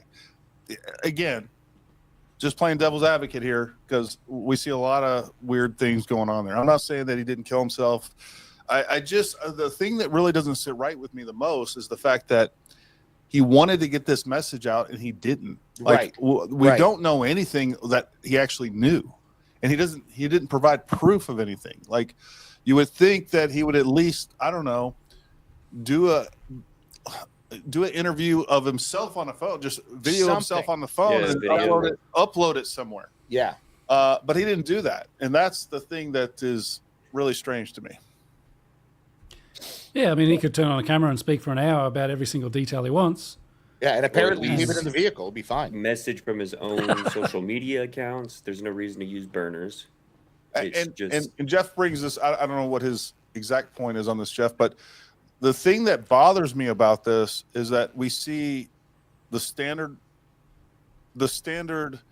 MO for propaganda. We have elements of truth that you can verify. Yep. And then you have all these other things going on that are unverifiable.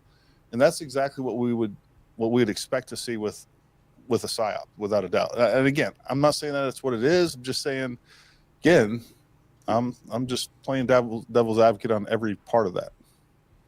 And that's interesting too. If it is sort of out there and there are reports about it and the UN found it credible, is he really blowing the whistle if it's already out there? I suppose he might have more details about it. That is the weird, like, I don't know what he like, look, I wouldn't think, and I don't think he would think that anybody's like going to go to jail, or it is fair to say or to bring up, and maybe, we're talking about 2019. We're talking about the Trump administration. And this is something it'll be interesting to see if this blows up and turns into a scandal, quote unquote, for the Trump administration over this. I don't know, man. The whole thing is just so odd.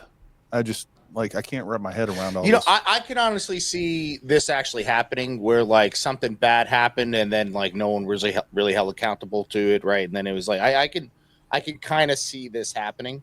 Yeah, right? no, I could see that happening. And this guy living with the guilt of it, right? But we know, just like I've seen bad things happen overseas where I know command decisions were wrong. Right. And like, what are you going to do? You're going to wait 6 years later and then like blow the whistle on that? Like, it's done, dude. Like, it's no going back. It's nothing going to fix. Half the people are out of the army or whatever else is going on. Like, that isn't like it would be. He would know that is a completely fruitless endeavor. Right, but if you're like on the verge of like suicide and this is hitting your soul, right, and you can't live with it anymore, I can see you just wanting to bring it to light. Okay, then why didn't you? But why didn't you? Right? Yeah. That's the question. Yeah. Why didn't you? All right, let's hear some more from this guy. We are intending to release those initial letters so people can understand the best they can what the person's thought process was at one point in time. However, please understand there may be a lot more information that we recover that explains either more or shows a change in mindset at different times. Just before I turn it over to FBI Special Agent Spencer Evans, I just want to take a note and just mention what the sheriff said, which is our counterterrorism section. Why now? If he knew the things that he did when Trump lost, why wouldn't he do it then? And then now that Trump has won, now that he's doing it, it's just going to look bad on. That was super bad. That was covered up, and like a team guy's not going to rat on his team, right? No. I'm talking about the government setting up Trump for something. Oh, because they ran out of stuff. Oh. Yeah, I mean, what else? They've tried to kill him. Yeah, that's they've tried everything else. Yeah, yeah. That's not. I don't know if the government tried to kill him, but I'm not necessarily on that boat. Let's not go down that rabbit hole right now. No, let's go to. I love that rabbit hole. we got this other rabbit hole. Yeah, we got this other rabbit hole right now. All right, send it, Chris. But that's a good. And all the people involved in this have been working around the clock 24/7 tirelessly, truly through the night. They are second to none, and we really appreciate everything they're doing. With that, turn it over to the FBI. Oh, hi, Good afternoon. My name is Spencer Evans. I serve as the special agent in charge of the FBI. Someone in the chat's asking where the guy from the previous conference with the awful light blue suit is. I don't think he's here. Or maybe he has a different suit. FBI guy? Yeah, he had a light blue gay suit. Yeah, I think so. Hey, FBI's Las Vegas division. I'd like to express gratitude for everyone that's here today, and especially the partnerships that Sheriff Corrin just highlighted. It's been seamless collaboration between the FBI, ATF, Army CID, Las Vegas Metropolitan Police Department. You know, if you walked into one of the command posts and someone's not wearing a uniform, you wouldn't be able to tell who works for which agency. And it's been outstanding collaboration. We do have significant updates that we're sharing with you from an investigative standpoint, but just want to reiterate, as Sheriff Corn mentioned, there is still a lot of ongoing investigation. We have terabytes of data that we have to analyze. We have outstanding search warrants and subpoenas, interviews that are being conducted. You know what that terabytes worth of data would be? Is that Yeah, a lot of the video Tesla. footage? Tesla would be, Tesla, the computer. yeah. phone. I have a hard time believing that they keep terabytes worth of storage in a Tesla. I could be Well, wrong. you have hard drives in it, right? There's I hard understand, drives, but right? Plus this terabytes phone, of your hard phone drive. could have, your phone alone could have 500 gigs. My Oh, phone, no, my phone had has a 1 terabyte. Yeah, see, there you go. And then I'm not just including saying, the cloud. I have a hard time believing there's multiple terabytes inside of a Tesla. But it could be. Anyways, go ahead. Around the globe as we try to paint a comprehensive picture of exactly what happened. That being said, we do feel confident that we have a much better sense of how we arrived at the events of the 1st of January and additional information that we can provide. So I'd like to first begin by addressing something that continues to be widely speculated, whether or not there was any connection between what happened in New Orleans on New Year's Day and then the incident here in Las Vegas just a few hours later. Just to be clear, there is no evidence that these two events are connected. The only things that we have connecting them are incidental, what we believe to be coincidental similarities in that both vehicles were rented through the same service, that they were both subjects served in the military, that they both stayed at an Airbnb, things like that. We've identified no telephonic or email communication between the subjects, no information that suggests that they knew each other, that they ever served in the same unit, that they were ever assigned at the same place at the same time and had interaction, and no witness interviews have corroborated or provided any information that the two events are connected in any way. In similar fashion, we have not identified any connection between this subject and any other terrorist organization. I have a question. During I the just thought FBI's about international investigation, what time did this explosion happen? It was like 8:46 or something like that. AM. In the morning, right? Yeah. All right. Mountain time. And the terrorist attack in New Orleans happened at what, around 12, 1 o'clock, right? Yeah, it was hours.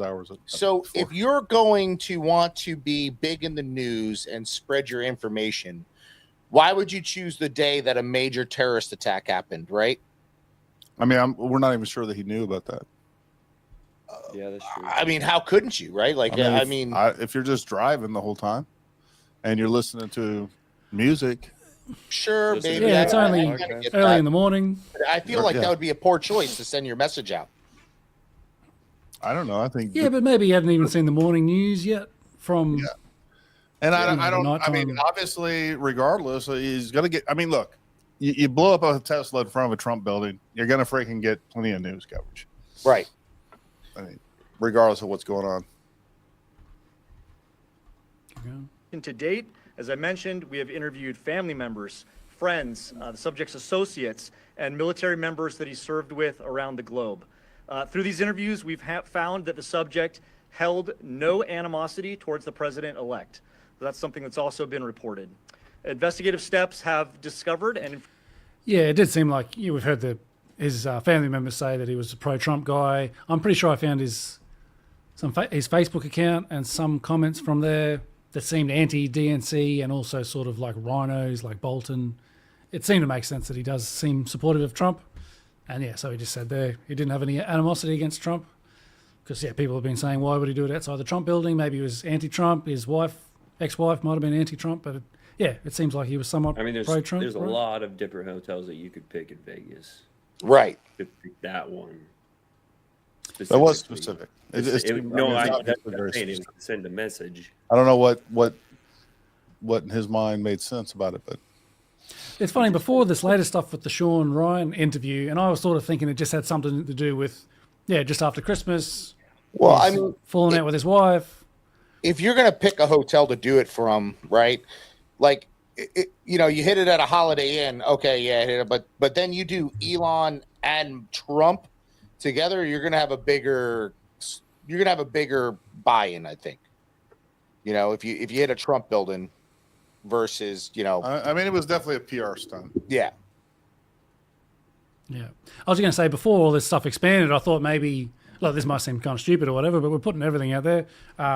Like maybe Trump had something to do with his wife, something personal that we don't even know. And like he's upset at her and he's, I don't know, going to blow himself up outside of Trump building because they always used to argue about Trump or something maybe. Look, this is total speculation and it's probably not true at all, but... Hey, it's a lot of guys that I know that killed themselves in the military is over a fucking woman. Yeah. Yeah. But, yeah, then with this email, sort of makes it look maybe a bit different, but maybe not. Passports are indestructible by the 9/11 attack. Yeah. Oh, well, guys, we found all of them. Yeah, it's probably worth mentioning there's that Ian Miles Chong, and his first response was, oh, well, it's laminated, so it's harder to burn. Yeah. Oh, with plastic. Anyway.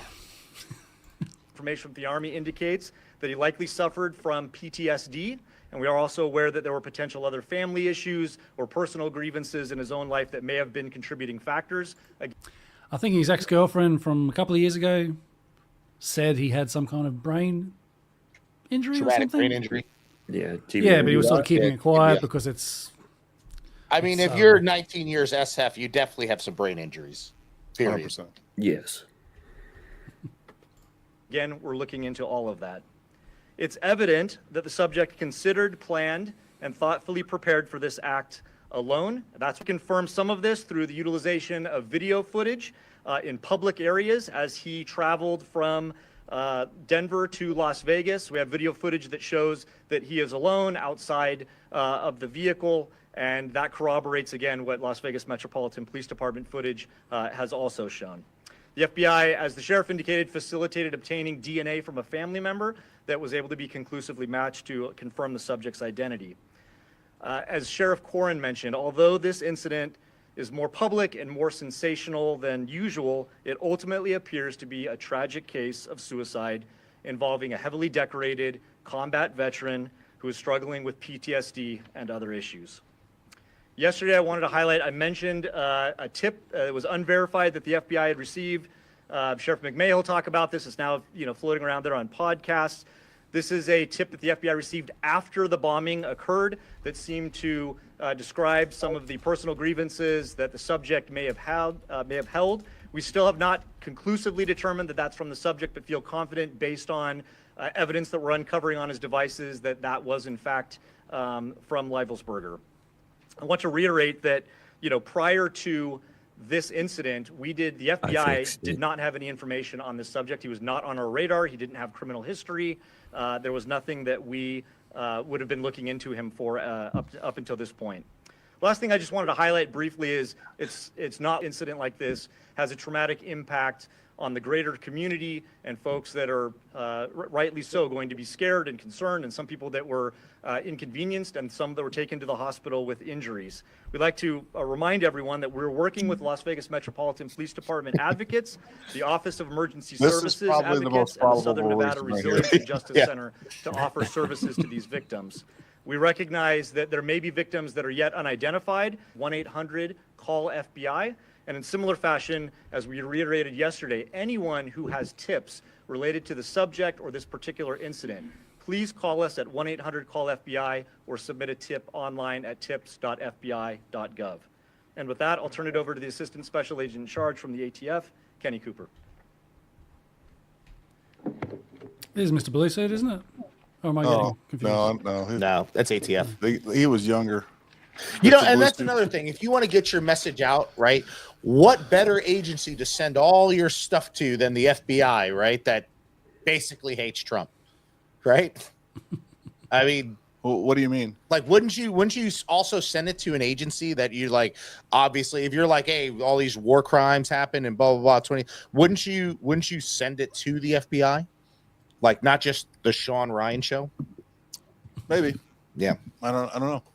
Unless the FBI, he was saying the DEA was involved, so who knows what. I just want to point something out, folks. The thing that will get your comment posted the fastest, whether it's a super chat or you preface it with Gary is right. Those are the two ways. Those are the two ways your comments will get posted the quickest. That's how if you start out with Gary is wrong, you're about to get he's probably going to get kicked from the show. You're banned. Banned. Removed from the chat. Yeah, I'm surprised I'm still here. You're on thin ice. All right. Good afternoon, everybody. My name is Kenny Cooper. I'm an assistant special agent with ATF San Francisco Field Division. Oh, you're special, I have all some right. very quick resource updates. ATF has brought in some of our top experts from our national response team that will assist with the Gary has a the small debris bladder. of the Tesla, and that's an abundance of caution to make sure that we've got the initiation. It's funny, we got the comment in the chat that Gary is always right. That would, if he was here, it would be on the screen right now, but he might be missed. So hopefully he misses that one. Identified as best we can from the evidence that survived the thermal event of this explosion, and to ensure that no other bad actors were involved in the initiation of that device. Also, my second update is to the firearms purchased by our subject on December 30th, 2024. Our ATF investigators were able to Colorado. He arrived, Yeah, they don't have the best representative to beat the allegations. I think. ATF is Gary by himself on. That's what I December thought it said at 27th, first. And then I looked closer. I was like, oh, okay. Yeah, that's fucking hilarious. I didn't go pee, John. Jeff Johnson. Yeah, Chris was saying you had a small bladder. He had a woman's bladder. Yeah. Well, We were all saying that, okay? Just don't put it on me. It was every commenter. It was every person in the chat. We can put everything on you. You're I from didn't go Australia. pee. Hey, it's I think this is a live stream. It jumps every now and then. You might see it skip. That's not me. That's just how it comes through. Form 4473 and actually paid for those two firearms that were recovered from the Tesla on the 27th, and was sole occupant of a vehicle arriving and departing that on that date. And then on the 30th, we have video evidence of our subject entering that gun store as the sole occupant of the Tesla. He actually received and transferred those two firearms and took into his possession at that time, and departed as the sole occupant in the Tesla. Those are the two updates that I'm here to provide to you at this time. Thank you. Go back to the guy doing up there. nothing, jackass.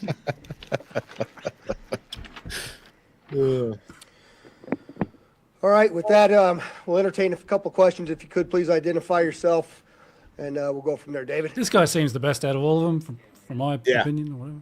He's pretty good at this. I think he repeats the questions too, when you can't hear them like this.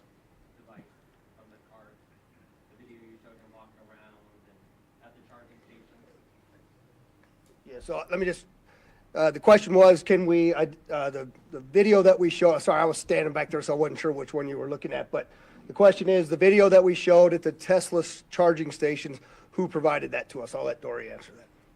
Probably Tesla. Without getting too far into the technicalities, there are various components in there that were retrieved. The SDMI card, it was not where the video was retrieved from. That was where we got the data to be able to determine that it was not in self-driving mode.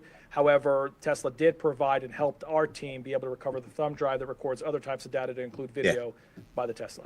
That's a thumb drive that you keep in the car, right? So like Kingman, I Arizona. said, it was probably on security mode when he was parked there, right, charging, when he left it and comes back. So anytime he comes into if anybody comes into contact with that vehicle while it's parked and in security mode, all the cameras will kick on. You can see from every angle there. So the thumb drive must have been intact that was inside that vehicle.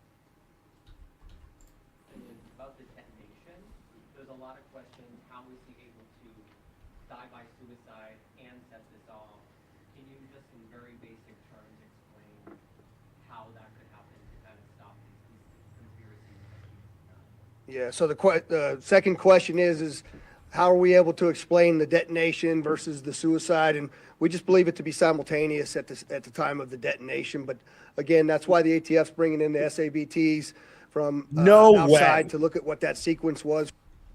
No way you're going to tell me kaboom and you squeeze the trigger at the same bro.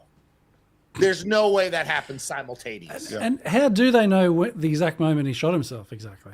Yeah, well, I think they're under the same thing. Like, what happened to the gun? Like what happened to the explode? Like, how did nobody hear the shot go off or see something?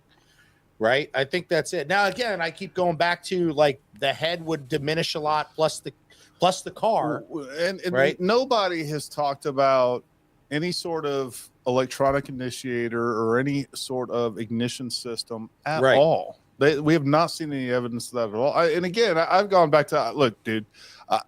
It would not surprise me at all if he freaking popped a flare, threw it in the back, and then shot himself. Like that to me, that's what I think. Yeah. Well, like that's the simplest answer. Like I got flares here. I got a truck full of gas and fireworks. You don't need a whole lot of sophisticated battery powered bullshit to freaking make that work. And that's all it was, right? Just fireworks and gas and really nothing else. That's it. Camp fuel. Yeah. So I don't know if we're talking about whether someone heard it. Well, with a Desert Eagle, it'd be kind of messy. Maybe people could see that as well, like a blood splatter or something. Chris, in the video that you showed earlier, you could see him sitting in the front, and then it explodes, and he's just sitting there. Doesn't look like he slumped over. I mean, he's necessarily still been look like alive he- after an True. the initial explosion, and then he freaking shot himself. Like that That would be possible. He would have flinched too hard. He would have missed. Took off his nose. For me, right? Just going back to like standard operations, right? You want to make sure that your objective explodes, right, before you leave the area, right? So like I could see that, right, like it exploding, but again, like I don't know. I think that's crazy. I think that, but again, I mean, obviously it's a little crazy. It's interesting. At the previous conference yesterday, this guy said he shot himself and then the car blew up. And now, maybe I'm picking hairs. No, you're right. Yeah. No, you're right. But now he's saying that happened at the exact same time. That has been said. Yeah. It doesn't make sense. It doesn't make sense. For the initiation of the explosion as well. And, you know, it's very difficult to see inside of those Teslas, even with the camera angles that we have. And so we still remain challenged on finding some of that exact timing on all of that. Go ahead. Hi, Stephanie. So that's interesting, yeah, because struggling to find the exact timing, but they know it was. I suppose they're just assuming he pulled up. They got 17 seconds. At some point there, he shot himself, and then the explosions went off. But I don't know. I just like that this guy repeats the questions. Otherwise, we'd be like, "What is this person saying?" Yeah. He's quite professional. So the question is, They don't if we usually do knew that. of the alias of Matthew Berg and he had been previously on a television show, we've seen that reporting but have not verified that reporting. You guys heard anything about that? A different name on a TV show? I saw it in the comments earlier that he was on two shows. One was with Tim Kennedy. We do know that he did a shooting competition with Tim Kennedy. I don't know that he was on a show. So, Thank you. Kevin Nyes with NBC News. How would you describe his state of mind in these final days, given everything that you read from his notes app and the manifesto that you see that you referenced going on in the podcast? Have you guys been able to rule out that it was on for him, or is it still up in the air that it could have been? So the question is, how would I describe his state of mind in the manifesto that was described on the podcast? Have we been able to determine whether that was from him or yet? I certainly am leaning a particular way, but again, I'd like to be factual to you. I think when you read the documents that we're going to give you a link to at the end of this press conference, that you can go in and make some of your own assumptions about what that is. But I will tell you that part of my hesitation on that is I know that we have a lot more documents and number of things for us to uncover. And so I want to be able to provide to you only the factual information when I have it. And so I'm not gonna opine on what I believe his state of mind was at that particular time, but certainly you can see some troubling aspects in his personal life as well. Well, if I he's don't know if you dead, wanna there's address the second. no threat to civilians. No one else helped him. Then just release it. Yeah. Yeah. Answer everybody's question.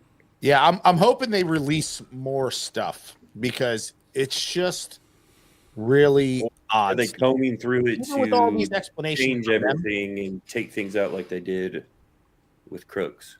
Yeah, I still have a ton of questions about it. Hey, real quick, let me address a question that came up that's unrelated. Hey, as far as the SG pulses, folks, for those of you wondering, man, look, we are waiting for our. We already have some on order. They're not taking new orders. The moment they are taking orders, I'm putting an order literally for 500 of them. But I will let you guys know. And if you're not signed up for our out of stock or back in stock on the website, make sure you go do that. That is the fastest way you'll get it. So go do that. Last time we got 50 in, they were gone within an hour. So go sign up for that. First come, first serve. We're going to send out emails letting you know that those are back in stock. And again, first come, first serve. Whoever answers those emails quick. But don't think that they're going to stick around, because those things are in high demand and we're selling them fast. So it is what it is. Trust me, I wish.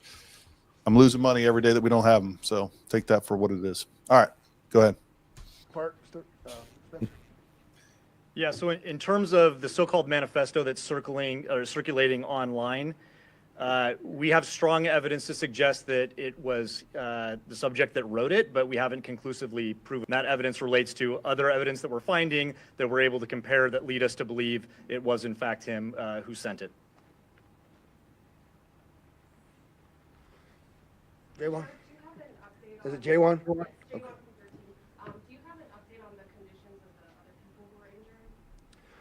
The question is, do I have any updates on the conditions of the people who were injured? And I'm told that they're all relatively minor injuries, and they've all been released from the hospital.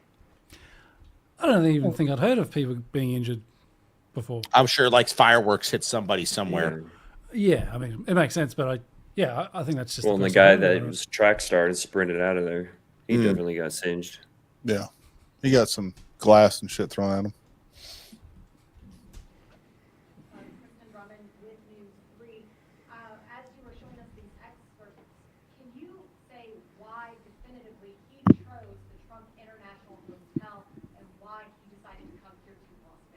Yeah, the question is, with the excerpts that we showed, can we definitively identify why he chose the Trump Hotel Tower location as well as Las Vegas? And the answer is no. In fact, I think when you read through some of that, you might find that there were some other considerations as well for other locations. And we can't verify all of that at this point, and so that's why I haven't talked about that publicly. There was one location in Grand Canyon that was specifically talked about there, but we have. In Grand Canyon? Where the hell is he going to go out to Grand Canyon? I mean, he would have been on the south side of it there, I guess, right? But much. Wait, what was? I was reading the comments over. What did he say was in the Grand Canyon? He said it was another location that he was going to set it on. He was thinking about. Gotcha. Besides the Trump building or whatever. All right.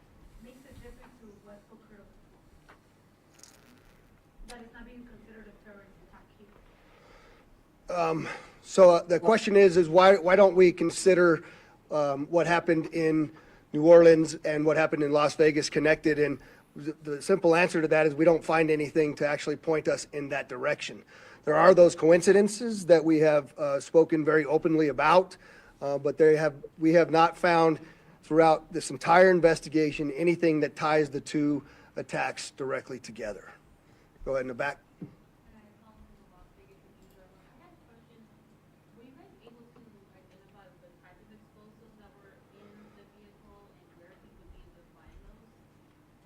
So the question is, were we able to identify the types of explosives that were in the vehicle and where he was able to find those?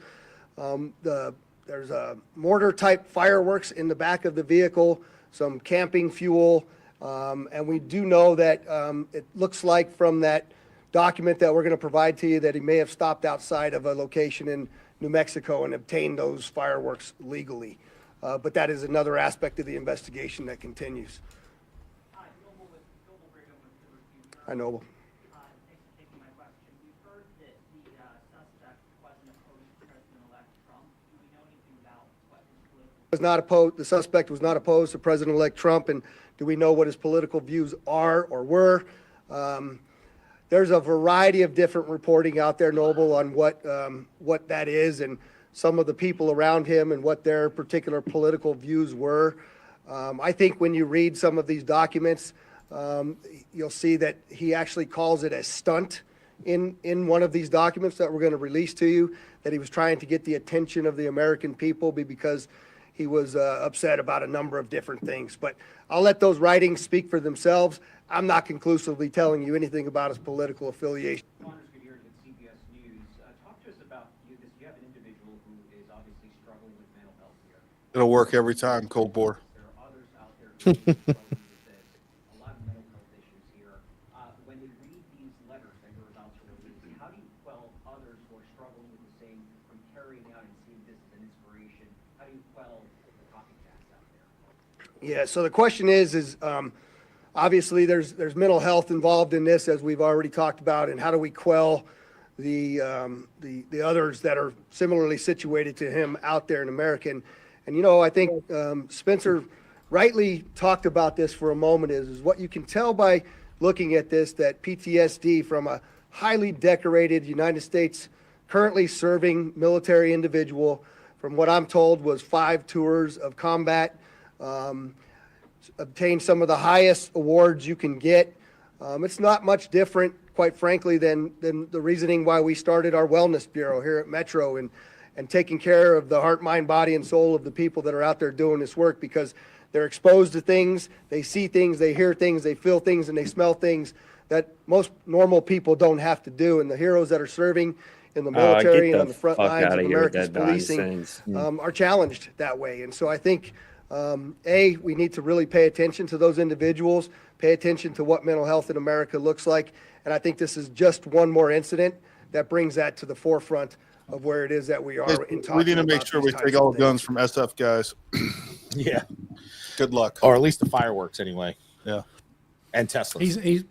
He's mentioned they're going to release some documents. I've had a look. I haven't found any. I haven't seen it yet either. I've been waiting all day for them to do it. NICAD has a thing he said on Rumble.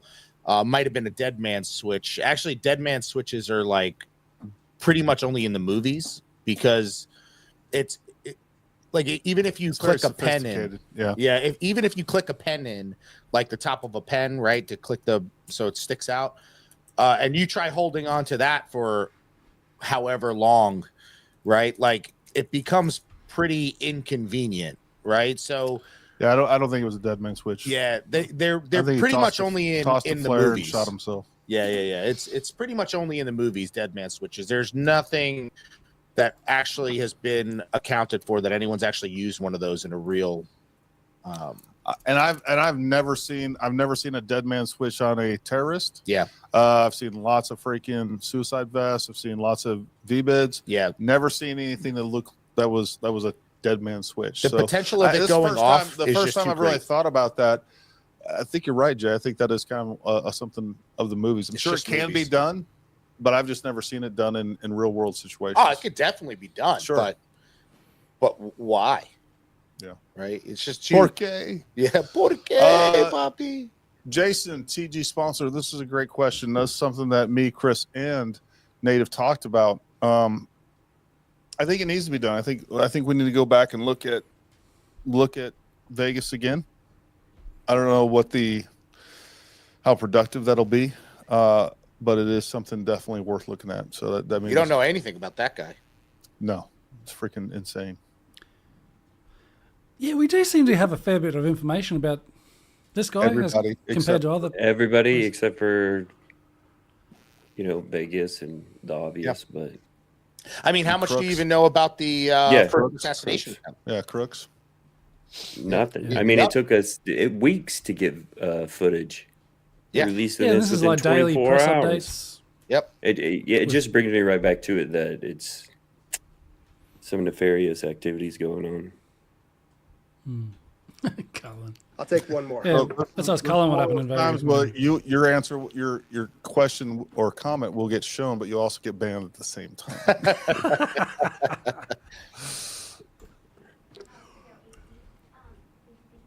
Sure.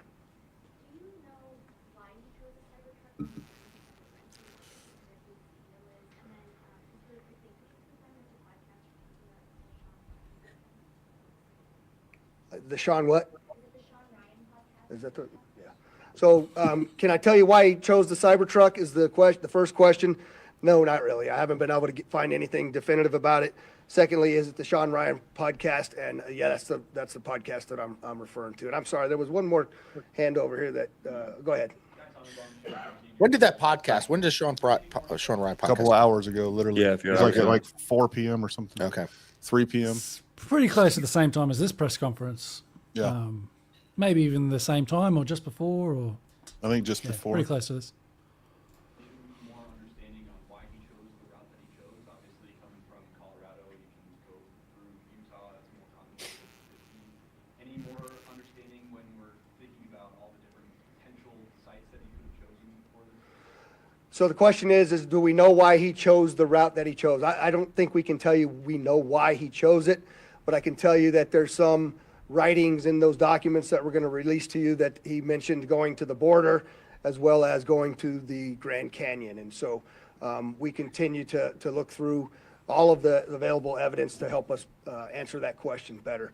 And with that, I'd just like to, again, thank you all for the great work you're doing in helping us get this story out. And obviously, as we get additional information, we'll push it out to you. Thank you very much. There you go. All right. So recapping on all this stuff, what's our conclusion? We think, I mean, obviously I'm along the lines of like, I definitely think it's him inside the vehicle. Right now, I'm still on the fence about murder or suicide. But yeah, I'm going to bend towards suicide. Yeah, I don't know, man. I'll be honest with you. I like I said, going into this, I kind of had an idea of what I thought was going on, and I definitely thought it was just fairly what it was on its face, and then watching the Sean Ryan show and seeing what's going on with all that, and hearing the emails and seeing how the thing that I can't get out of my head is he seemed very intent in getting that message out, and he didn't, and that's. But you know what? Maybe he was like, no matter what, inshallah, I'm freaking. Yeah, I'm out. I'm out January 1st. Yep. And whatever. I mean, or he drove there and he was going to use the auto, what was it, synchronize or whatever you called it? Summons, yeah, to drive up and then have it detonate. Yeah. Who knows? I mean, could have been a different body. That's what it's kind of. I don't know how. I don't think it's going to be hard. It's going to be too hard to fake those tattoos and his dental record and everything like DNA that. And I think that's him. I definitely think it's him. Yeah, it's interesting because that's Sean Ryan and his guest Sam. I'm pretty sure they both said that we think he's still alive, and maybe it was someone else. They did. They did float that out there. But I think that's just too hard. There's too many things like tattoos. Right, dental records, right, and DNA, like that's more sophisticated, like for that. Unless it's all bullshit. They just said, "Oh, we identified." Yeah, they could have easily said it. Who knows if it is his body? It's already cremated. Yeah, who knows? Yeah, there's still a lot of unanswered questions for sure. Yeah, I wonder if he'll get charged full price for cremation. Oh, shizzle. I don't know. 50% discount. Anyways, that's a little SF humor for you. Yeah. Yeah, man. I don't know. I think we're at the wait to see what more information comes out. It's a shame that we just don't trust our government institutions anymore. It's a shame that we don't trust the FBI. It's a shame that we don't trust law enforcement to give us the information. Man, we're still going through stuff on July 13th. I have a video that I have done back there that I just haven't posted yet. Just going through the coroner's report, the medical examiner's report of Crooks, and they got the FBI and Crooks and the medical examiner, without a doubt, got lots of things wrong. It is so obvious and so stupid. And that's something I'm going to post in the next couple of days. There was some more information that came out after I created the video, and I need to add some things to it. But it's either because they're lazy, they don't care, or they're trying to cover something up. And it could be all the above, but I mean, there's definitely some glaring mistakes and some bad assumptions. No, they're definitely covering it up. There's no reason for them to edit out audio video of the body cams. The body cam, yeah, I don't know, man. The J13 is where I got drug into all this stuff. Yeah, me too. And I think it's important. You know, I do think I that made me realize that we definitely need these. We need some citizen journalists out there with some integrity and some ethics. And it's fine if we get on here and speculate and we play these what if games and all those things, but at the same time, give people and make sure we give people information and then make sure that we identify what is fact and then what is speculation. I think it's good. It's a good exercise to go through these different possible scenarios. Right. But at the same time, what we shouldn't be doing, and it's easy to do and it gets clicks, it gets views, is to, go on the crazy side of things. Like, oh, this is what's definitely happened. This is Oh my God. I'll tell you. Oh Jesus. Oh, well, coming from, I thought you pulled a muscle. just talking about that, like the first assassination attempt. Yeah. I swear, it is easier for us to convince people of like conspiracy theories than the 100%. truth. It The is. truth was even harder to convince people. Yeah. Right. I And was like, this is nuts. And I do think I don't think we have the full truth. I'll say that No. right there. No. But at the same time, I think there was so much bad information. There was these spectacular theories being pushed so hard and so convincingly at the beginning that even when new facts came out that absolutely debunked those for sure, it was already baked in the cake. And we had so many people that were just sold on a theory. And if that one didn't work out, something similar had to have happened. Yeah. So, and that's why, again, I hope that as we do more of these types of podcasts, we do more of these types of content, do more of this type of content. I'm really, whether we get 1,000 views, 1,000,000 views, whatever it is, I want to make sure that we do this stuff with integrity. And, that's what it's all about. And we can sit here and we can joke around. We can have a good time with it. And I think, levity is good, but at the same time, make sure that we are The truth prevails. Yeah. Yeah. I mean, again, we were having, if you're new to the show and you're just first time watching, right? We've been working in the government and, former special forces guys, right? And we have a lot of friends in a lot of different agencies. So we were getting on the ground information, a lot of stuff. And it was really easier. It would have been easier of us to tell lies, right? And get more views than to convince people of the truth of what's really coming off the ground information. Yeah. If you haven't seen them, you should go back and look at those and videos. From trusted sources. This isn't like completely vetted and trusted sources. And it wasn't like we were getting information from freaking Comey or any of these talking heads that were at the top of these agencies that are really more political figures than anything else. So, anyways, irregardless. Is that a word in Australia, Chris? I don't think it's a word anywhere, to be honest. I wasn't going to say anything, but since you asked, I think the word is just regardless. Anyway. Well, look, folks, what else you got, Chris? You got anything? Nate, Jason, anything else? Nope. Yeah, and WK Photography, go give myself a shout out. Didn't do it last time. Oh, yeah, there you go. Say that again. Dress your walls. Don't leave them naked. I might have to hit you up about that, Nate. I got to work on something. They're a little naked, except for the Masonic checkboard, of course. nwkphotography.com. Got it.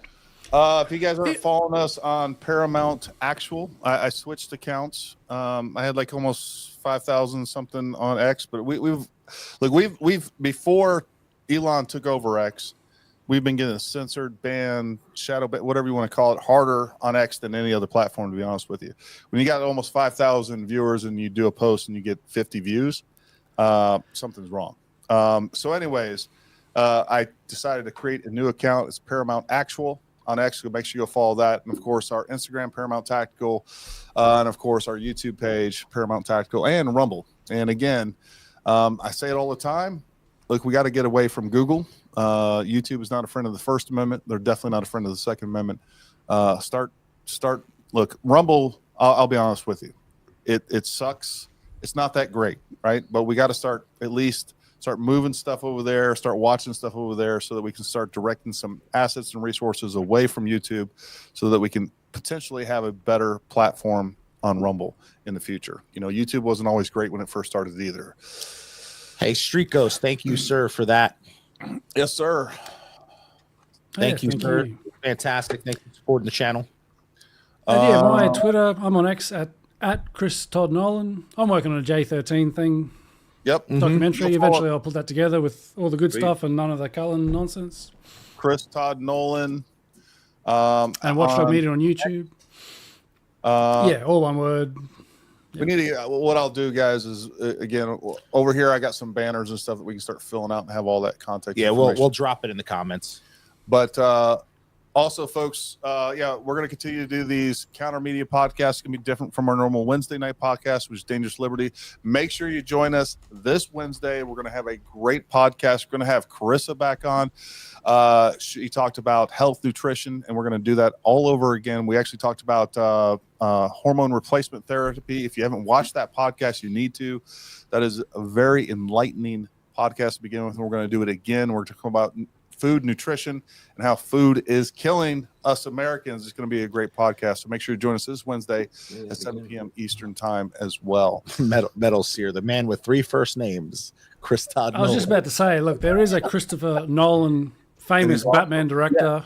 Okay, that's the only reason I go the three name route. Okay, I don't usually introduce myself as, hey, I'm Chris Todd Nolan. How you going? You got to go add some more tiles or whatever back there, so people quit thinking that you're a Freemason or chess. All right, yeah, folks, I might move my desk around and anyway. We appreciate you tuning in. We really do. We appreciate the help and support. If you need any freedom gear, make sure you go to ParamountTactical.com. You know what we sell there, all the good stuff.